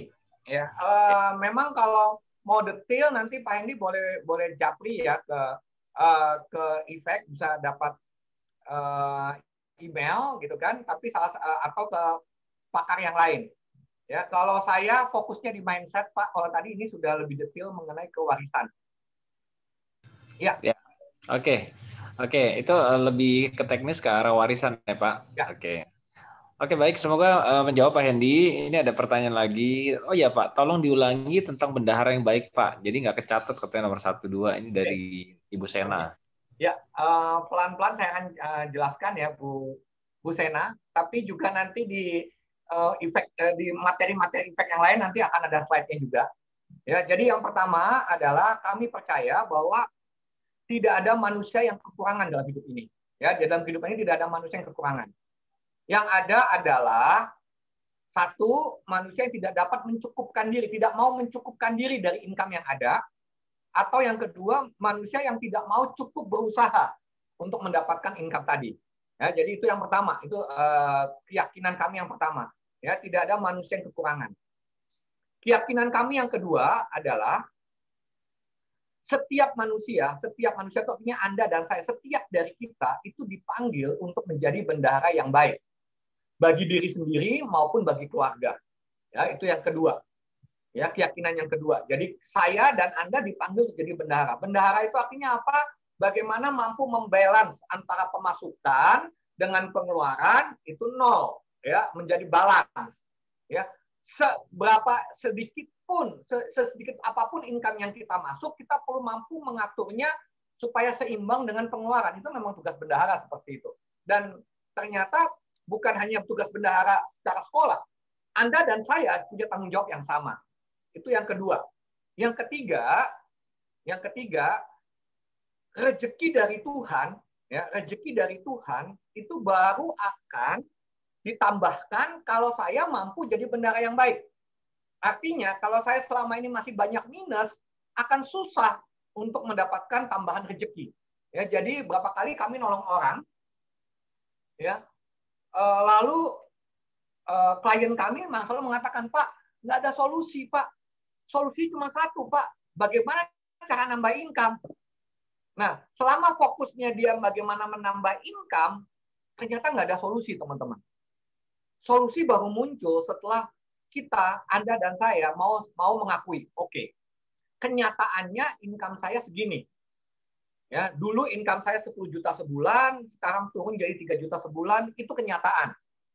Nah, ternyata pada waktu saya mulai menerima bahwa income saya turun dari 10 juta ke 3 juta, dan saya mulai belajar mencukupkan diri dari yang 3 juta ini, sehingga yang tadinya minus menjadi cukup, disitulah income mulai naik. Jadi pengalaman kami nanganin klien, teman-teman, pada waktu mereka mulai mencukupkan diri, artinya mulai berhemat, mulai mengubah kebiasaan, gaya hidup sehingga cukup. Nah, dari cukup inilah pelan-pelan income-nya naik. Kenapa income-nya naik? Ada banyak faktor. Salah satu, pikirannya jadi tenang. Orang kalau pikirannya tenang kan otomatis kerja lebih bagus ya. Lalu kreativitasnya lebih meningkat. Lalu cara-cara mengambil keputusannya menjadi lebih sehat. Dan itu ternyata berdampak pada income yang naik. Ya, itu yang ketiga. Ya, income baru ditambahkan kalau saya sudah jadi bendahara yang baik. Yang keempat, setiap bendahara dimulai dari mencatat. Jadi teman-teman, kalau ada bendahara yang nggak mencatat pengeluaran, pemasukan, itu bukan bendahara. Artinya kalau saya mau belajar jadi bendahara yang baik, mulailah dengan mencatat pengeluaran yang ada. Loh, kenapa saya bilang mencatat pengeluaran? Karena kalau pemasukan itu pasti tercatat, teman-teman. Biasanya ya. Kan di bank atau apa kan pemasukan kita tuh pasti tercatat. Ya. Dan kalau kita dapat uang langsung juga pasti kita masih ingat. Ya, tapi yang lebih bagus memang dicatat pemasukan maupun pengeluaran. Ya, jadi bendahara yang baik dimulai dari melakukan pencatatan. Empat keyakinan kami di dalam NLP, kami di DI Effect dalam membantu diri sendiri maupun orang lain supaya memastikan ke depan hidupnya sejahtera. Mudah-mudahan terjawab ya, Bu Sena. Ini Bu Sena atau Pak Sena? Iya, tadi saya tanya Pak Sena atau Bu Sena. Mungkin Pak Sena ya, karena teman saya cowok namanya Sena. Oh, oke. Oke, semoga menjawab ya Bapak atau Ibu Sena. Nah, ini ada pertanyaan selanjutnya Pak. Ini direct message ke saya. Jadi izin bertanya, resiko yang diterima tergantung profil resiko seseorang. Dengan belajar ilmu-ilmu keuangan, apakah cukup membantu untuk meningkatkan profil resiko seseorang? Nah, lalu juga mindset merasa cukup, apa yang membuat kita tidak sejahtera karena tidak mau berusaha untuk lebih menghasilkan uang? Agak ini. Kira-kira yang ingin ditanyakan apa itu sebenarnya? Jadi yang ditanyakan mungkin saya rangkum ya Pak. Yang pertama adalah resiko yang diterima tergantung profil resiko seseorang. Dengan belajar ilmu-ilmu keuangan, apakah cukup membantu untuk meningkatkan profil resiko seseorang? Itu yang pertama Pak. Oh, oke. Yang kedua, mindset apa merasa cukup membuat kita tidak sejahtera karena tidak mau berusaha untuk menghasilkan uang. Oke, silakan Pak. Oke, saya mau yang kedua dulu ya. Kedua itu mungkin lebih gampang dijawab nih. Ya. Mindset merasa cukup, apakah membuat orang sejahtera? Gitu ya Pak Adit ya? Ya Pak. Ya. Merasa cukup itu kan baru awal ya Bu. Ini nggak tahu yang bertanya laki-laki atau perempuan. Ini ibu-ibu yang bertanya. Ibu ya, oke. Jadi merasa cukup itu dapat baik, dapat buruk ya. Dapat berdampak bagus, dapat berdampak buruk. Merasa cukup kalau itu membuat kita bersyukur dan tetap kita mengelolanya dengan benar, itu baik. Ya, jadi artinya kita mencukupkan diri dari yang ada. Tapi kalau merasa cukup itu membuat kita terlena itu apa? Ukurannya adalah apakah kita sudah melakukan budgeting kepada 7 pos pengeluaran dengan benar. Nanti di dalam seminar berikutnya kita akan belajar mengenai budgeting, bagaimana kita memasukkan kepada pos-pos yang benar. Ya, ada pos gaya hidup, ada pos kebutuhan hidup, ada pos investasi, ada pos dana darurat. Nah, apakah pos-pos ini sudah kita masukkan? Nah, kalau kita merasa cukup, tapi cukupnya itu hanya untuk kebutuhan hidup, tapi kita nggak mempersiapkan untuk masa depan, masa tua kita, atau masa untuk tujuan keuangan misalnya anak kita sekolah, maka itu malah merugikan, itu malah menghambat kita. Ya, jadi merasa cukup itu perlu jelas. Merasa cukup itu kita sudah kelola uang kita dengan sehat, ya itu bagus sekali. Ya, atau merasa cukup itu membuat kita terlena. Mudah-mudahan terjawab ya, Ibu. Ya. Halo Pak Adit, ya itu pertanyaan yang kedua ya. Pertanyaan yang pertama adalah apakah dengan belajar ilmu keuangan dapat meningkatkan profil resiko? Begitu ya Pak Adit ya? Iya Pak, betul. Nah kembali, yang disebut profil resiko itu apa? Yang saya dapat katakan begini, dengan belajar ilmu keuangan menerapkannya, maka kita akan dapat meminimalisir resiko sampai ke level yang dapat kita terima. Nah, lalu profil resiko kita seperti apa? Itu masing-masing orang berbeda-beda. Ya, karena saya di NLP secara kami di NLP sebenarnya tidak mengenal profil resiko. Profil resiko itu dikenal di dalam psikologi keuangan. Tapi di dalam konteks saya sebagai financial coach yang mempelajari NLP, sebenarnya yang kita sebut profil resiko itu adalah begini. Saya selama ini, kalau saya ini takut nih, misalnya saya takut rugi, profil resikonya takut rugi. Oke, takut rugi saya proper enggak? Gitu ya, proper itu artinya apa? Takut rugi saya ini masih dalam kendali saya atau sampai level merugikan saya. Sehingga saya tidak berani berbuat apa-apa. Nah, di dalam NLP kalau sampai merugikan, profil resiko ini perlu dilatih. Ya, perlu dilatih sehingga kita mampu menerima resiko sampai tahap yang dapat saya terima. Ya. Nah, yang kedua, profil resiko saya orang yang agresif, misalnya agresif. Ya, berani untuk rugi. Ya. Nah, kalau berlebihan di dalam NLP ini juga bermasalah. Bagaimana saya melatih profil saya yang berani rugi ini, yang agresif ini, supaya juga mampu melakukan persiapan. Kalau rugi bagaimana? Persiapannya apa? Nah, jadi yang disebut di dalam NLP kita tidak bicara mengenai profil resiko, tapi kita bicara apapun profil resiko kita, bagaimana kita melakukan persiapan sehingga kita mampu melakukan investasi dengan proper. Mudah-mudahan menjawab ya teman-teman. Mudah-mudahan menjawab ya Pak Adit. Oke, baik. Oke, ini ada pertanyaan lagi dan ini masih ada beberapa Pak ya. Saya ada teman yang banyak mempunyai hutang, income-nya besar, yang tidak stabil, tapi ada gaya hidup yang dia tidak bisa ubah, seperti makan mewah seminggu sekali, atau tetap belanja barang yang dia inginkan bukan yang dia butuhkan. Apakah tindakan tersebut baik adanya dalam kondisi seperti itu? Silakan Pak. Ya, kembali teman-teman, kita bicara financial mindset, maka kita bicara mindset yang memberdayakan, powerful. Karena ini susah bahasa Indonesianya ya, saya sebutnya powerful belief atau constructive belief ataupun destructive belief. Sehingga pada waktu ada kata-kata dia tidak dapat mengubah gaya hidup, ini adalah destructive belief. Seseorang yang constructive belief-nya, dia mampu berubah gaya hidup dalam kondisi apapun. Itu disebut sebagai human excellence, manusia yang excellent. Dalam kondisi income saya besar, saya mampu kelola dengan benar. Tiba-tiba income saya menurun, saya pun mampu mengelolanya dengan benar. Itu yang namanya human excellence. Kalau saya mempertahankan gaya hidup mewah tanpa mengelola dengan benar, ini sebenarnya adalah yang kita sebut destructive belief, yang kita perlu latih. Begitu ya. Saya tidak berani mengatakan apakah salah atau benar, tapi saya akan mengatakan bahwa di dalam konteks ilmu NLP, ini adalah sebuah belief yang kita perlu perbaiki dari yang tadinya destruktif menjadi konstruktif. Mudah-mudahan terjawab, Bu Jessica. Oke. Semoga menjawab ya, Bu ya. Nah, ini ada lagi, Pak. Iya, terima kasih. Cukup menjawab. Terima kasih, Bu Jessica. Ya, terima kasih, Pak. Ya, baik, Ibu. Oke. Ini ada lagi dari Bu Francisca. Oke, selamat siang Dr. Steph. Bagaimana jika dalam pengelolaan keuangan dalam keluarga, mindset antara suami dan istri berbeda? Di saat misal istri memahami sedangkan pemahaman suami belum sampai ke arah sana. Nah, itu gimana, Pak? Ya. Saya menganjurkan berarti suami istri ini perlu belajar yang namanya ilmu komunikasi, Pak Adit.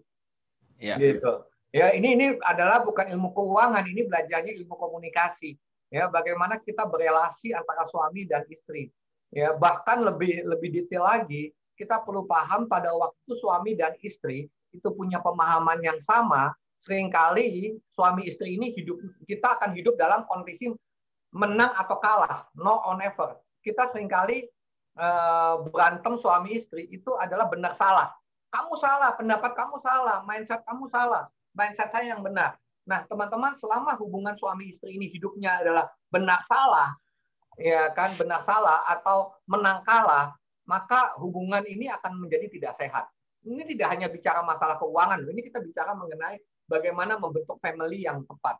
Maka saya menganjurkan untuk awal ya teman-teman yang sekarang dalam situasi terjebak ya kondisi rumah tangga tidak harmonis karena kekecewaan ya. Seringkali gini ya, aduh saya kecewa kenapa suami saya begini, suaminya juga kecewa kenapa istrinya begini, lalu terjadi perang dingin ya.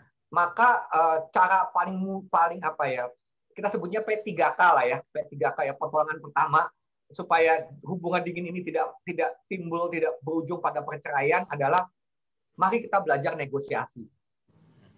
Kok negosiasi Pak? Ya, ini awal. Ya, pada waktu Anda berantem dengan pasangan Anda, pasti ada keinginan yang berbeda. Ya, keinginan suami Anda mungkin berbeda dengan keinginan Anda, keinginan istri Anda berbeda dengan keinginan Anda. Marilah kita mulai dengan kamu maunya apa? Ayo kita negosiasi. Negosiasi dengan prinsip win-win. Kamu mau ke sana, saya mau ke sini, lalu solusinya apa? Bukan dalam konteks menang kalah.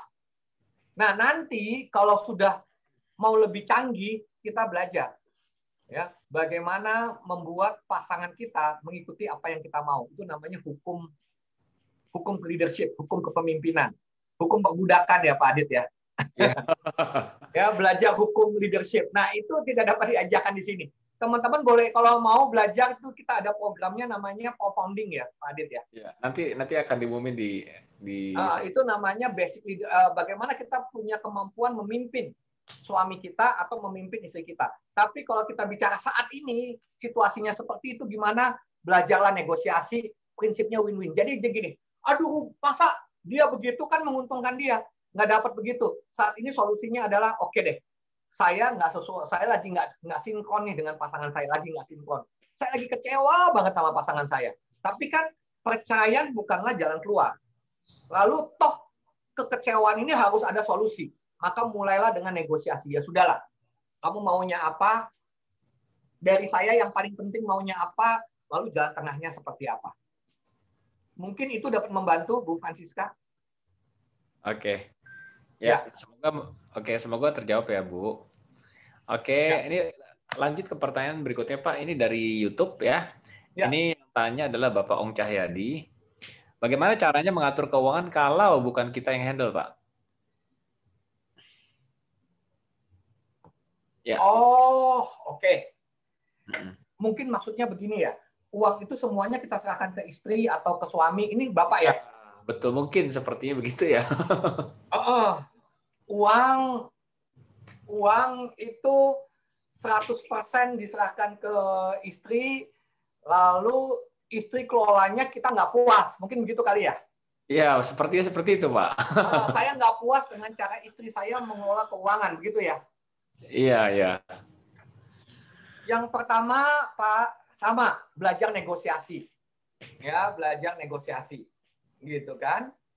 Ya, lalu setelah itu buat keputusan bersama. Ya, karena kalau kita bicara keuangan keluarga kan itu tidak perlu ada negosiasi.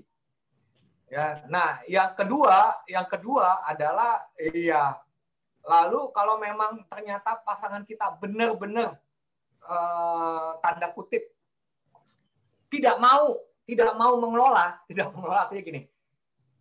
Contoh lah, misalnya aduh yang ini uang saya kan dikelola sama istri saya, tapi istri saya kok kayaknya tidak mampu jadi bendahara ya. Maka langkah pertama adalah saya akan membujuk istri saya ikut pelatihan keuangan. Langkah pertama kan itu ya. Yuk kita sama-sama yuk. Jangan sendirian ya, bersama-sama. Ya, ikut pelatihan keuangan. Ya, misalnya bersama-sama dengan istri nonton YouTube kita, gitu ya Pak Adit ya. Ya. Ya nanti di pertemuan kedua ketiga kita belajar tuh yang namanya budgeting ada, yang namanya merencanakan keuangan ada, menyisihkan tuh seperti apa. Nanti kita ajarin. Nanti setelah itu lalu ajakin diskusi. Ya. Kalau misalnya masih berantem juga ikut workshop kita Pak Adit. Oke. Ya, workshop kita tuh ada suami istri tuh nanti. Gitu kan. Kalau masih juga masalah ya minta Pak Adit konsultasi pribadi. Ya, karena itu udah bicaranya bukan lagi financial planning, itu bicaranya mediasi antara suami dan istri. Ya kan, kita bicaranya mediasi, kalau gitu itu perlu mediasi. Ya, kita cari konselor keluarga untuk memediasi. Ya, supaya lalu ada keputusan dan kesepakatan kelolanya seperti apa. Ya, itu perlu penanganan khusus ya, Pak? Ya, kalau sudah sampai tidak ada solusi, pada waktu suami dan istri ini diskusi tidak ketemu, berantem melulu, berarti ya mau nggak mau perlu mediasi, Pak. Ya. Ya, perlu dan carilah mediator yang dapat Anda percaya. Ya, yang dapat Anda percaya. Artinya jangan langsung belain suami atau istri, tapi yang dapat menengahi dan dapat membantu terjadinya solusi dan jalan keluar yang dapat disepakati bersama. Ya. Ya, itu jawaban saya, mudah-mudahan dapat menjawab. Ya. Oke, semoga menjawab ya, Bapak. Ya. Oke, ini pertanyaan berikutnya adalah bagaimana dengan konsep meningkatkan taraf hidup dengan mengejar impian atau memelihara macan? Ya. Nah, tadi kan Bapak bilang supaya income meningkat, jadi pikiran harus tenang supaya fokus dan kreatif. Sedangkan kalau pelihara macan atau target impian ada sesuatu yang mengejar dan dikejar. Nah, itu jadi mungkin dia bisa stres kali ya. Nah, silakan. Ya, saya ingat beberapa tahun yang lalu atau 5 tahun yang lalu itu ada yang namanya ilmu anjing gila ya. Ya, jadi ada beberapa orang belajar bahwa supaya kita termotivasi ngejar uang, kita harus punya utang yang banyak gitu ya, kayak Pak Adit ya. Ya. Ya, dengan punya utang, dikejar-kejar sama utang, membuat kita jadi termotivasi gitu ya. Iya. Untuk mengejarnya. Ya, Bu Ria, untuk awal itu boleh. Tapi kalau kita belajar financial mindset, ya macan kita itu boleh di belakang, boleh di depan. Betul nggak sih? Kalau saya bilang saya minjem uang untuk beli Mercy supaya saya dikejar-kejar sama macan utang itu kan di belakang ya. Ya. Boleh nggak sih macan kita di depan? Saya kalau nggak menabung nanti 10 tahun lagi anak saya nggak sekolah. Dan itu membuat saya menderita. Boleh kan? Boleh. Boleh nggak? Macan saya itu adalah saya kalau nggak nabung dari sekarang, nanti setelah saya nggak kerja lagi, ya setelah saya pensiun, saya tidak lagi mampu makan, tidak mampu lagi menikmati gaya hidup yang sekarang. Ya, jadi boleh nggak sih kita punya macan yang di depan, bukan yang di belakang. Nah, di dalam NLP ini yang namanya constructive belief, yaitu sesuatu yang nyata di depan. Bagaimana kita mampu melihat, ini nanti ya, kalau saya nggak ngatur sekarang, nanti ke depan, hidup saya bermasalah loh. Gitu. Ya. Ketimbang saya ngambil hutang, betul itu membuat saya dikejar-kejar, tapi pada saat yang sama itu dapat membuat kita putus asa. Nah, yang jadi masalah adalah pada waktu kita malah bukannya termotivasi, yang jadi masalah adalah pada waktu karena satu kondisi kita lalu jadi tidak tenang pikirannya, tidak tenang karena apa? Karena dikejar hutang. Lalu kita tidak lagi mampu kreatif, akhirnya malah kita terpuruk. Ya, jadi yang namanya bakar jembatan, saya tahu itu motivasi kuno zaman dulu ya Pak Adit ya. Ya. Bakar jembatan gitu kan, ya supaya nggak ada jalan balik gitu ya. Ya, tapi kalau itu terus-menerus itu akan membuat kita makin terpuruk. Mudah-mudahan terjawab ya teman-teman ya. Oke. Mudah-mudahan terjawab Bu Ria. Ya, terima kasih ya Pak. Ya, terima kasih Bu Ria. Jadi usul saya adalah punyalah bakar jembatannya itu adalah dengan cara gini. Kalau saya nggak menabung dari sekarang, kalau saya nggak kerja sekarang, nanti tahun depan, nanti 5 tahun lagi anak saya nggak sekolah. Ya, nanti 10 tahun lagi pada waktu saya nggak mampu kerja, saya akan tidur di jalan. Nah, itu dapat menjadi motivasi Anda, menjadi jembatan Anda untuk bekerja keras. Ya, terima kasih. Oke. Ya. Oke. Ya. Oke, sama-sama Bu. Ya. Nah, ini Pak ada pertanyaan. Kalau keuangannya masih diatur sama orang tua karena masih jalanin bisnis keluarga, gimana Pak? Oh, masih diatur sama orang tua? Nah, itu gimana Pak? Saran Bapak. Tapi saya percaya ya, kalau kita masih kerja, gitu kan, setiap jangankan kita kerja, kita kecil, kita kuliah aja kan kasih uang saku ya sama orang tua ya Pak Adit ya. Iya. Nah, kelolalah uang yang dikasih ke kita, bukan uang yang dikelola orang tua. Oke. Ya, jadi walaupun uang kita dikelola orang tua, kan ada uang yang kita kelola sendiri kan. Iya. Nah, kelolalah uang yang kita kelola sendiri. Nah, kalau pertanyaannya adalah bagaimana membujuk orang tua supaya rela uangnya kita yang kelola, itu lain lagi pertanyaannya ya Pak. Ya, kalau itu tadi belajar negosiasi Pak. Belajar negosiasi sehingga orang tua percaya kita mampu kelola uang kita sendiri. Ya. Ya. Berarti kembali lagi belajar negosiasi ya Pak? Ada dua Pak. Kalau yang pertama adalah walaupun uang itu dikelola oleh orang tua kita, kan ada uang yang kita kelola juga. Paling tidak buat uang jajan kita kan Pak Adit. Iya, iya betul. Paling pas kan pasti ada uang yang orang tua itu kasih ke kita kan. Ya. Kan namanya diaturin kan. Iya. Gitu kan. Nah, uang yang orang tua kasih kepada kita, itu kita atur. Nah, yang kedua, kalau kita pengen lebih, kita pengen orang tua kita percaya kita mampu kelola uang, nah, belajarlah negosiasi. Oke. Ya. Ya, semoga menjawab ya, Pak.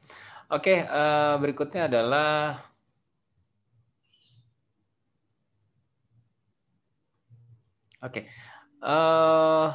adakah strategi yang efektif untuk melihat sedini mungkin knowledge dan skill seseorang terkait dengan pengelolaan keuangannya? Mohon saran pertanyaan yang lebih spesifik yang bisa kita tanyakan ke klien.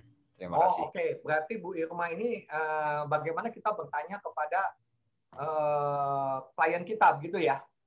Ya. Oke. Gini, Bu Irma. Ada banyak hal kita dapat tanyakan kepada klien kita, itu tergantung daripada kebutuhan kita. Gitu. Contoh. Gitu kan. Kami di Efek seringkali bikin survei. Ya, misalnya pemahaman masyarakat mengenai pengelolaan keuangan di bonus demografi. Itu kan kita belajar, itu namanya belajar survei, Bu. Gitu. Ya, jadi bukan strateginya, tapi belajar bagaimana melakukan survei. Nah, itu ada tekniknya, ada metodenya, teknik survei namanya. Jadi misalnya kita bertanya, apakah Anda tahu saat ini sudah ada dalam bonus demografi? Apakah Anda tahu 5 syarat ya supaya keluarga ini mampu melewati bonus demografi dengan benar? Itu kan ada di BKKBN. Ya, jadi kalau mereka belum tahu kan kita jadi tahu, oh oke, berarti pemahaman dia masih belum paham. Nah, tapi itu biasanya mulai dengan kita minta izin kepada responden kita. Ya, saya minta izin kepada Bapak, kita ingin melakukan survei pemahaman masyarakat mengenai konsep hidup sejahtera.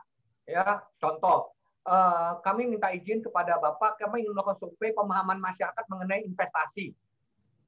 Ya, kita bertanya investasi apa yang Anda tahu, misalnya kan. Selama ini Anda sudah investasi di mana, gitu kan? Ya, kita juga boleh bikin survei pemahaman masyarakat mengenai asuransi, boleh aja kalau mau, gitu kan? Pemahaman masyarakat tuh asuransi itu apa sih sebenarnya, ya kan? Apakah asuransi itu sama dengan investasi? Nah itu kita boleh bikin survei, tapi niatnya survei ya teman-teman ya, bukan lalu survei ujungnya jualan, itu kan udah beda ya. Itu lalu membuat masyarakat jadi antipati kepada kita kalau kita niatnya ada udang di balik batu. Tapi kalau kita lihat survei dengan niat tulus, kita pengen tahu pemahaman masyarakat. Selama ini sih kami ngalamin masyarakat mau kok untuk terbuka sama kita. Ya. Ya, mudah-mudahan terjawab ya Bu Irma. Oke. Ya. Oke, selanjutnya oke. Ini kalau ada pasangan susah untuk dirubah mindset-nya dan menyebabkan keluarga bangkrut dan istri terpaksa membayar utang suami akibat kecerobohannya. Apa yang perlu dilakukan keluarga, Pak? Ya, sesuatu yang sudah terjadi kita perlu hadapi, betul ya Pak? Ya. Pada waktu suami kerja lalu ceroboh, lalu bangkrut, lalu istri perlu ngadapin, pertanyaannya istri tahu tidak bahwa suaminya ceroboh, kan itu ya? Ya. Nah, kalau sudah tahu, gitu kan, lalu apa yang dilakukan? Kadang-kadang kan hanya begini aja, misalnya, saya sudah nasehatin, nasihat itu kan baru ucapan ya Pak Adit ya. Iya. Boleh nggak kita negosiasi dengan suami? Saya tuh khawatir loh dengan usaha kamu seperti ini. Gitu. Boleh nggak kita bikin perjanjian pisah harta? Supaya kalau sampai ada apa-apa, ya kan kamu tidak menyeret keluarga ini dalam kebangkrutan. Ini contoh ya teman-teman ya. Ya, jadi ada sesuatu langkah konkret yang dapat kita lakukan dengan cara yang bijak ya. Supaya kita dapat membuat suami kita juga tenang. Nah, yang jadi masalah seringkali kita cuma berantem. Udah saya bilang jangan. Nah, kan susah ya. Nanti suami bilang, kamu ya wajar aja penghasilan saya nggak ada. Orang kamu membuat saya terikat, kamu ngikat saya sehingga saya nggak bisa kerja. Kan susah ya. Karena ini masing-masing punya pendapat, betul ya? Ya. Nah, tapi kan kita boleh, oke, kamu memutuskan begitu dan itu mengkhawatirkan saya. Kan boleh. Nah, itu yang namanya belajar negosiasi. Ya. Gitu. Nah, lalu yang kedua, sekarang udah telanjur nih, udah kejadian. Ya namanya suami istri kan, udah kejadian, ya kita perlu rela bersama-sama membereskan kan. Ya, selama kita tanda kutip, saya belajar begini teman-teman. Selama saya bertobat, Tuhan pasti buka jalan. Aduh ya, saya selama ini salah ya. Ya udahlah, Tuhan ampuni saya. Sekarang saya mulai hari ini saya mau belajar merubah kebiasaan saya sehingga menjadi lebih baik. Nah, biasanya kalau kita bertobat, Tuhan pasti buka jalan. Nah, yang lebih penting adalah pada waktu saya sudah mampu menyelesaikan utang, nanti ke depan cara kita bagaimana supaya kedua belah pihak ini bertumbuh. Saya pernah nanganin satu klien, Pak Adit. Ya. Itu gini. Ini kisah nyata nih, Pak. Okay. Suaminya cari uang, yang kelola istrinya. Nah, istrinya ini memang bendahara yang sangat baik, sehingga dia mampu kelola dengan baik. Nah, tapi saking baiknya, ya saking jadi bendahara yang baik, dia tidak mau peduli dengan kebutuhan suaminya. Nah, suaminya ini, Pak, itu tuh sangat sayang sama keluarga, sangat sayang sama papa mamanya. Jadi tiap kali dia minta uang ke istrinya, karena papa mamanya butuh uang, istrinya selalu bilang, nanti ya kalau uang kita udah banyak, nanti ya kalau uang kita udah banyak. Jadi selalu nggak dapat kan? Ya. Nggak dapat ngasih uang kan ke papa mamanya kan? Nah, padahal seluruh uang si suami ini dikasih ke istri. Apa yang terjadi, teman-teman? Yang terjadi adalah akhirnya si suami ini lalu pinjam uang main judi bola waktu itu.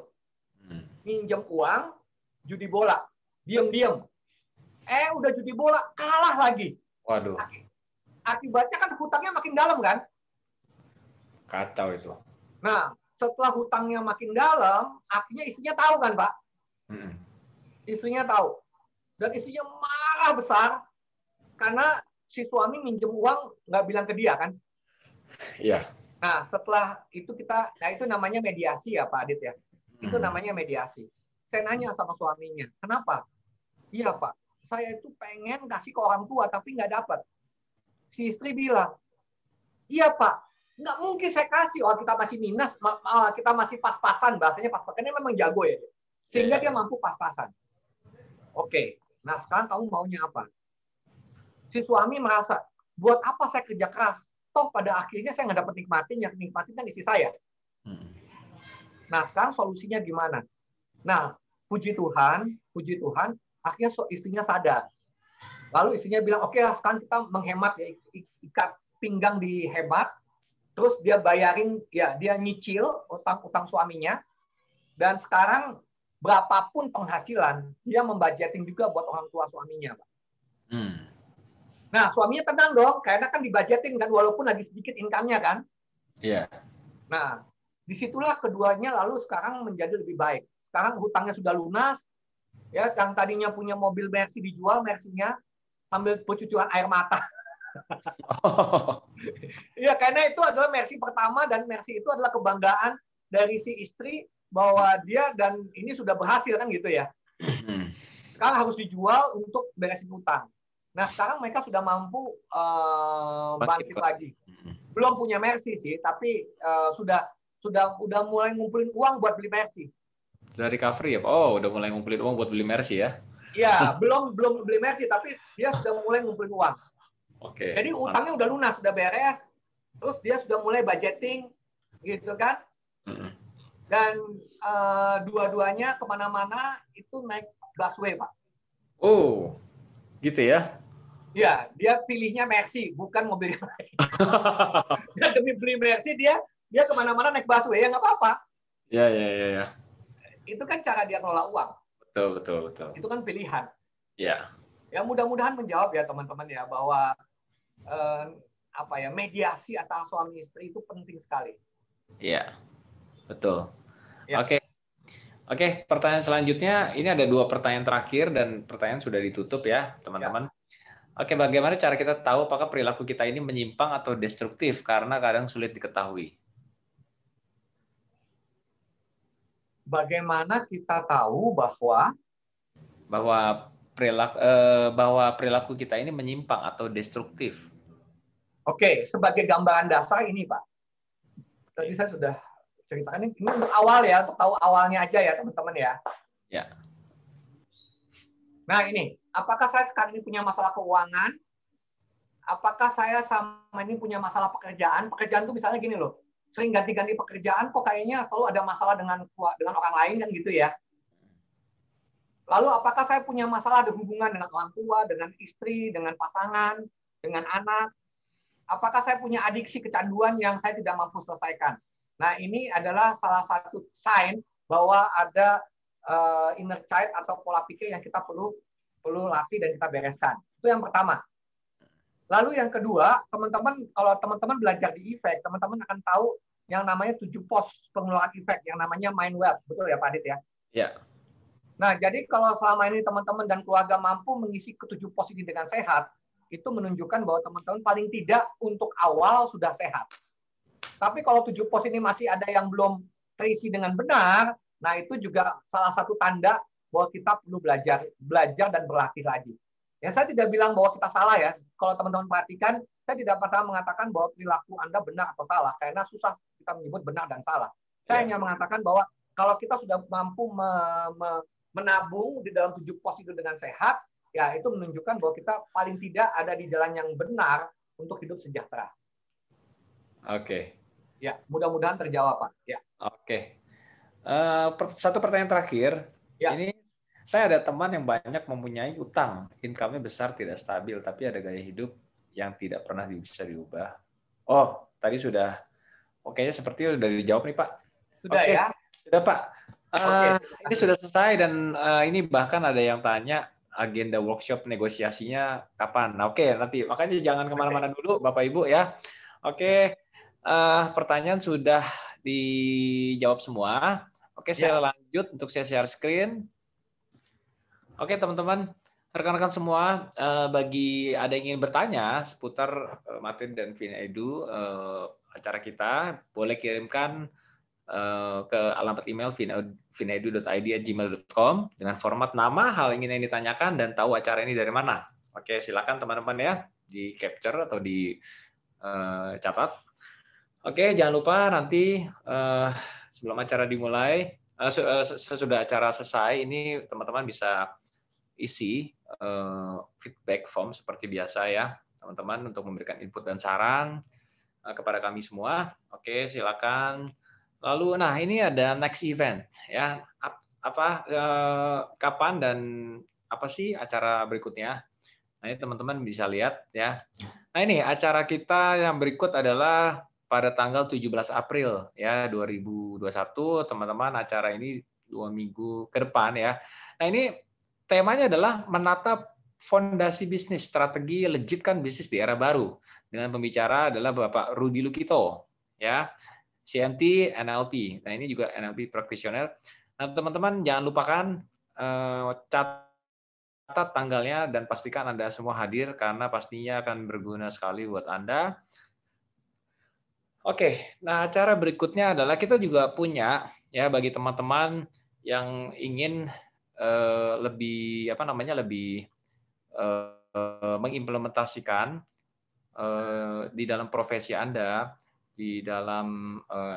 jika teman-teman rekan-rekan sekalian ingin mengambil sertifikasi ya, ini kita juga buka kelas AWP, yaitu Associate Wealth Planner ya. Nah ini bagi teman-teman yang nanti menginginkan lebih dalam lagi untuk belajar tentang keuangan dan mendapatkan sertifikasi, ini dapat ikut. Sudah terima. Boleh di-mute, host boleh di-mute. Oke, terima kasih. Nah ini ada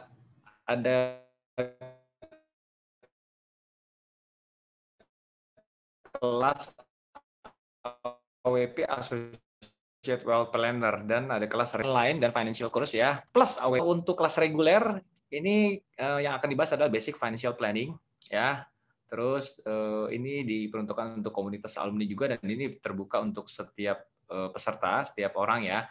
Dan sesinya adalah ada 2 sesi 1 dan sesi 2 ini di hari Jumat 9 April dan Sabtu 10 April. Masing-masing 18.30 sampai dengan 21.30 ya. Nah, sesi 2-nya ini hari Sabtu 10 April 13.30 sampai dengan 16.30. Nah, ini untuk kelas reguler. Dan ya, kalau rekan-rekan mau ambil sekaligus kelas AWP, ini sama ya, kelas AWP-nya juga diadakan itu tanggal hari Jumat tanggal 9 April dan 10 April. Nah, hanya saja membedakannya adalah kalau kita ikut kelas AWP ya, ini peserta dapat ikut juga di hari Minggu. Jadi kelas ini sampai hari Minggu tanggal 11 April jam 13 sampai jam 16 sore ya. Nah, ini kelas AWP Basic Financial Planning, sertifikasi AWP dan Financial Engine. Nah, termasuk teman-teman nanti dapat engine-nya ya, Financial Engine, bonus sesi lanjutan untuk pendalaman materi, studi kasus dan workshop ya. Ini komunitas alumni. Nah, ini biayanya adalah 1,2 juta. Nah, ini dapat kalau kelas AWP itu dapat 3 hari ya, berarti semuanya perlu diikuti dari sesi 2, sesi 1, sesi 2 dan sesi 3. Ya, sekali lagi dan biayanya adalah 1.200.000. Namun kalau teman-teman ikut yang kelas reguler saja dan itu hanya 2 hari sesi 1 dan sesi 2 aja cukup. Ya, dan biayanya 250.000. Nah, berikut info pendaftaran ke Ibu Yeni Herawati. Ini teman-teman dapat capture atau catat nomor kontak personnya 0812 8230 3019. Oke, semua mungkin sudah capture ya. Dan pastikan Anda semua, teman-teman, jika ingin melengkapi skill Anda dan kemampuan Anda semua di dalam pengelolaan keuangan, pastikan Anda semua hadir di kelas yang pastinya akan sangat bermanfaat dan berguna bagi Anda semua, teman-teman. Ya, oke. Nah, ini sesi yang tadi sudah disebutkan oleh Pak Stef ya. Kapan sih kelas untuk negosiasi tadi ya, mediasi. Nah ini kita adakan kelas khusus ya. Ini namanya Profounding Drill NLP ya. Nah ini sebuah pelatihan yang tidak akan Anda dijumpai dimanapun. Anda akan belajar sesuatu yang ada di balik segenap teknik dan pemikiran tentang NLP. Dan memang kelas ini sangat langka teman-teman ya. Hanya ada di sini aja dan pembicaranya sendiri adalah Dr. Stefanus ya, yang sudah tidak asing lagi ya teman-teman. Pak Stef adalah master ahli NLP dan NLP practitioner yang khusus dihadirkan untuk membahas ini teman-teman ya. Dan ini garis besar materi yang akan dibahas ya. Strategies to access your power, terus versus wounded inner child ya teman-teman, terus ada mindful relationship, terus ada high impact leadership, terus ada alignment for success. Nah fasilitasnya ini ada modul pelatihan berupa PDF presentasi. Yang kedua teman-teman juga dapat sertifikat. Nah yang ketiga free 2 kali Zoom untuk pemantapan. Yang keempat voucher pelatihan sertifikasi NLP practitioner senilai 1 juta. Oke, adapun pertemuan tersebut itu diadakan 5 kali pertemuan ya, dari tanggal 10 sampai 11 April itu jam 9 sampai jam 11, tanggal 13, 15 sampai 20 April itu jam 19.45 sampai 22.00. Oke, teman-teman, ini normal price-nya adalah 101.500.000. Nah, ini ada early bird juga sampai tanggal 31 Maret. Jadi jika Anda semua mendaftar sampai di bawah 31 Maret, maka Anda akan mendapatkan harga khusus 1,2 juta. Pendaftarannya adalah di 0857 72. Ya teman-teman pastikan di Anda tadi ada kalau kita mau punya kemampuan negosiasi yang mendalam ya, silakan Anda teman-teman ikut pastikan Anda untuk hadir di dalam kelas ini. Ya, saya pastikan lagi ini adalah kelas yang sangat langka dan memang tidak dihadirkan dimanapun ya. Oke, silakan Anda catat teman-teman waktu dan flyernya ya. Tanya dong, Mas. Itu Oke. early bird sampai dengan 31 Maret. Ya, betul Bu. Nanti kita tambahin Bu waktunya. Ini sebenarnya kemarin. Oh iya siap. Thank you Dokter. Nanti acaranya tanggal berapa sih Pak Ade? Tanggal 10 ya? Acara ya, tanggal 10. Nanti boleh tanya sama panitia, mungkin kita early bird-nya kita tambahin 3-4 hari dari sekarang. Ya. Oke, siap. Terima kasih Dokter Steph. Terima kasih. Ya. Oke. Ini mungkin masih yang lama ya. Oke, nanti kita tambahin. Acara ini teman-teman, kalau tidak ada saya next slide ya. Nah, oke teman-teman, berikutnya ini kita punya acara 8 seri keuangan yang diadakan 8 bulan dari sekarang ya, 8 bulan ke depan ya teman-teman ya.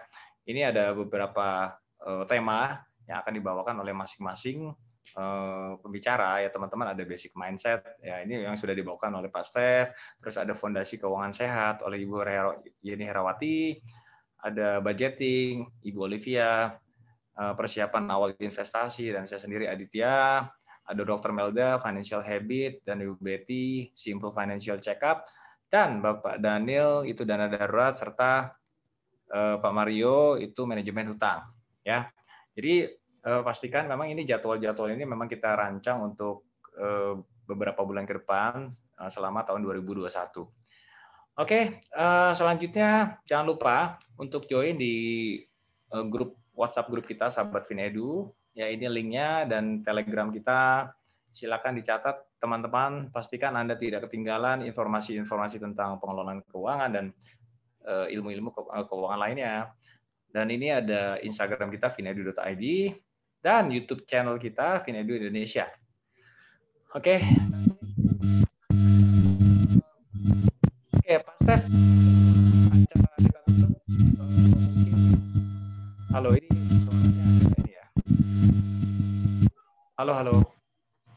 Halo. Ya. Silakan Pak Adit. Oke. Suaranya agak keresek-keresek ya. Oke, Pak Steph mungkin boleh kasih kata-kata penutup kesimpulan dari Pak Steph, silakan Pak Steph. Oh iya, ya Pak Adit. Ini Pak Adit lagi kesulitan ya itu ya. Oke, ini sepertinya sudah oke. Oke ya, oke. Ya kesimpulannya ya Pak. teman-teman, saya mungkin akan sampaikannya begini. Sebentar. Ya, mudah-mudahan ini ya. Sekecil apapun penghasilan kita, ya sekecil apapun penghasilan yang Tuhan siapkan buat kita, sudah lebih dari cukup untuk memenuhi semua kebutuhan kita.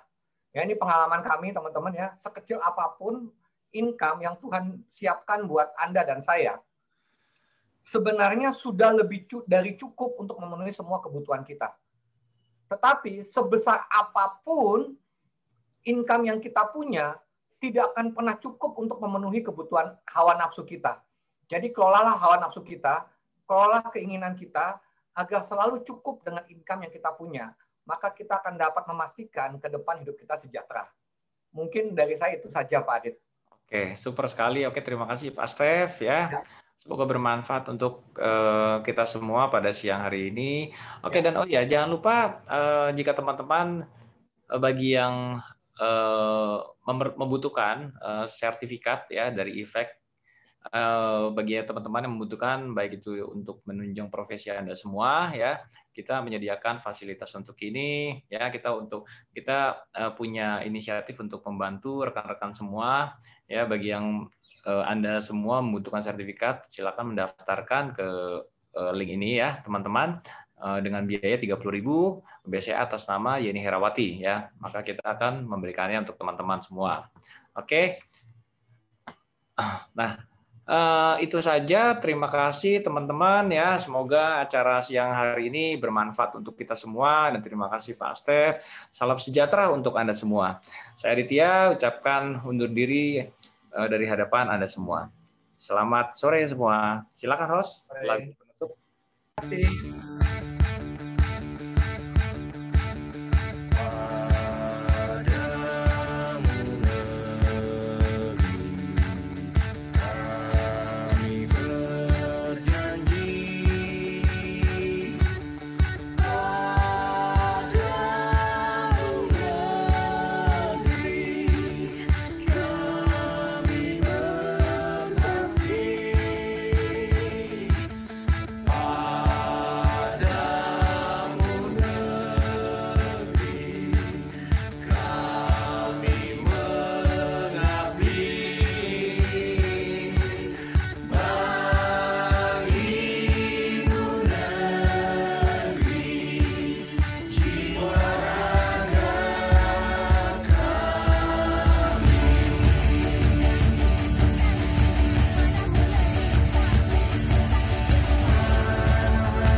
Oke, terima kasih semua.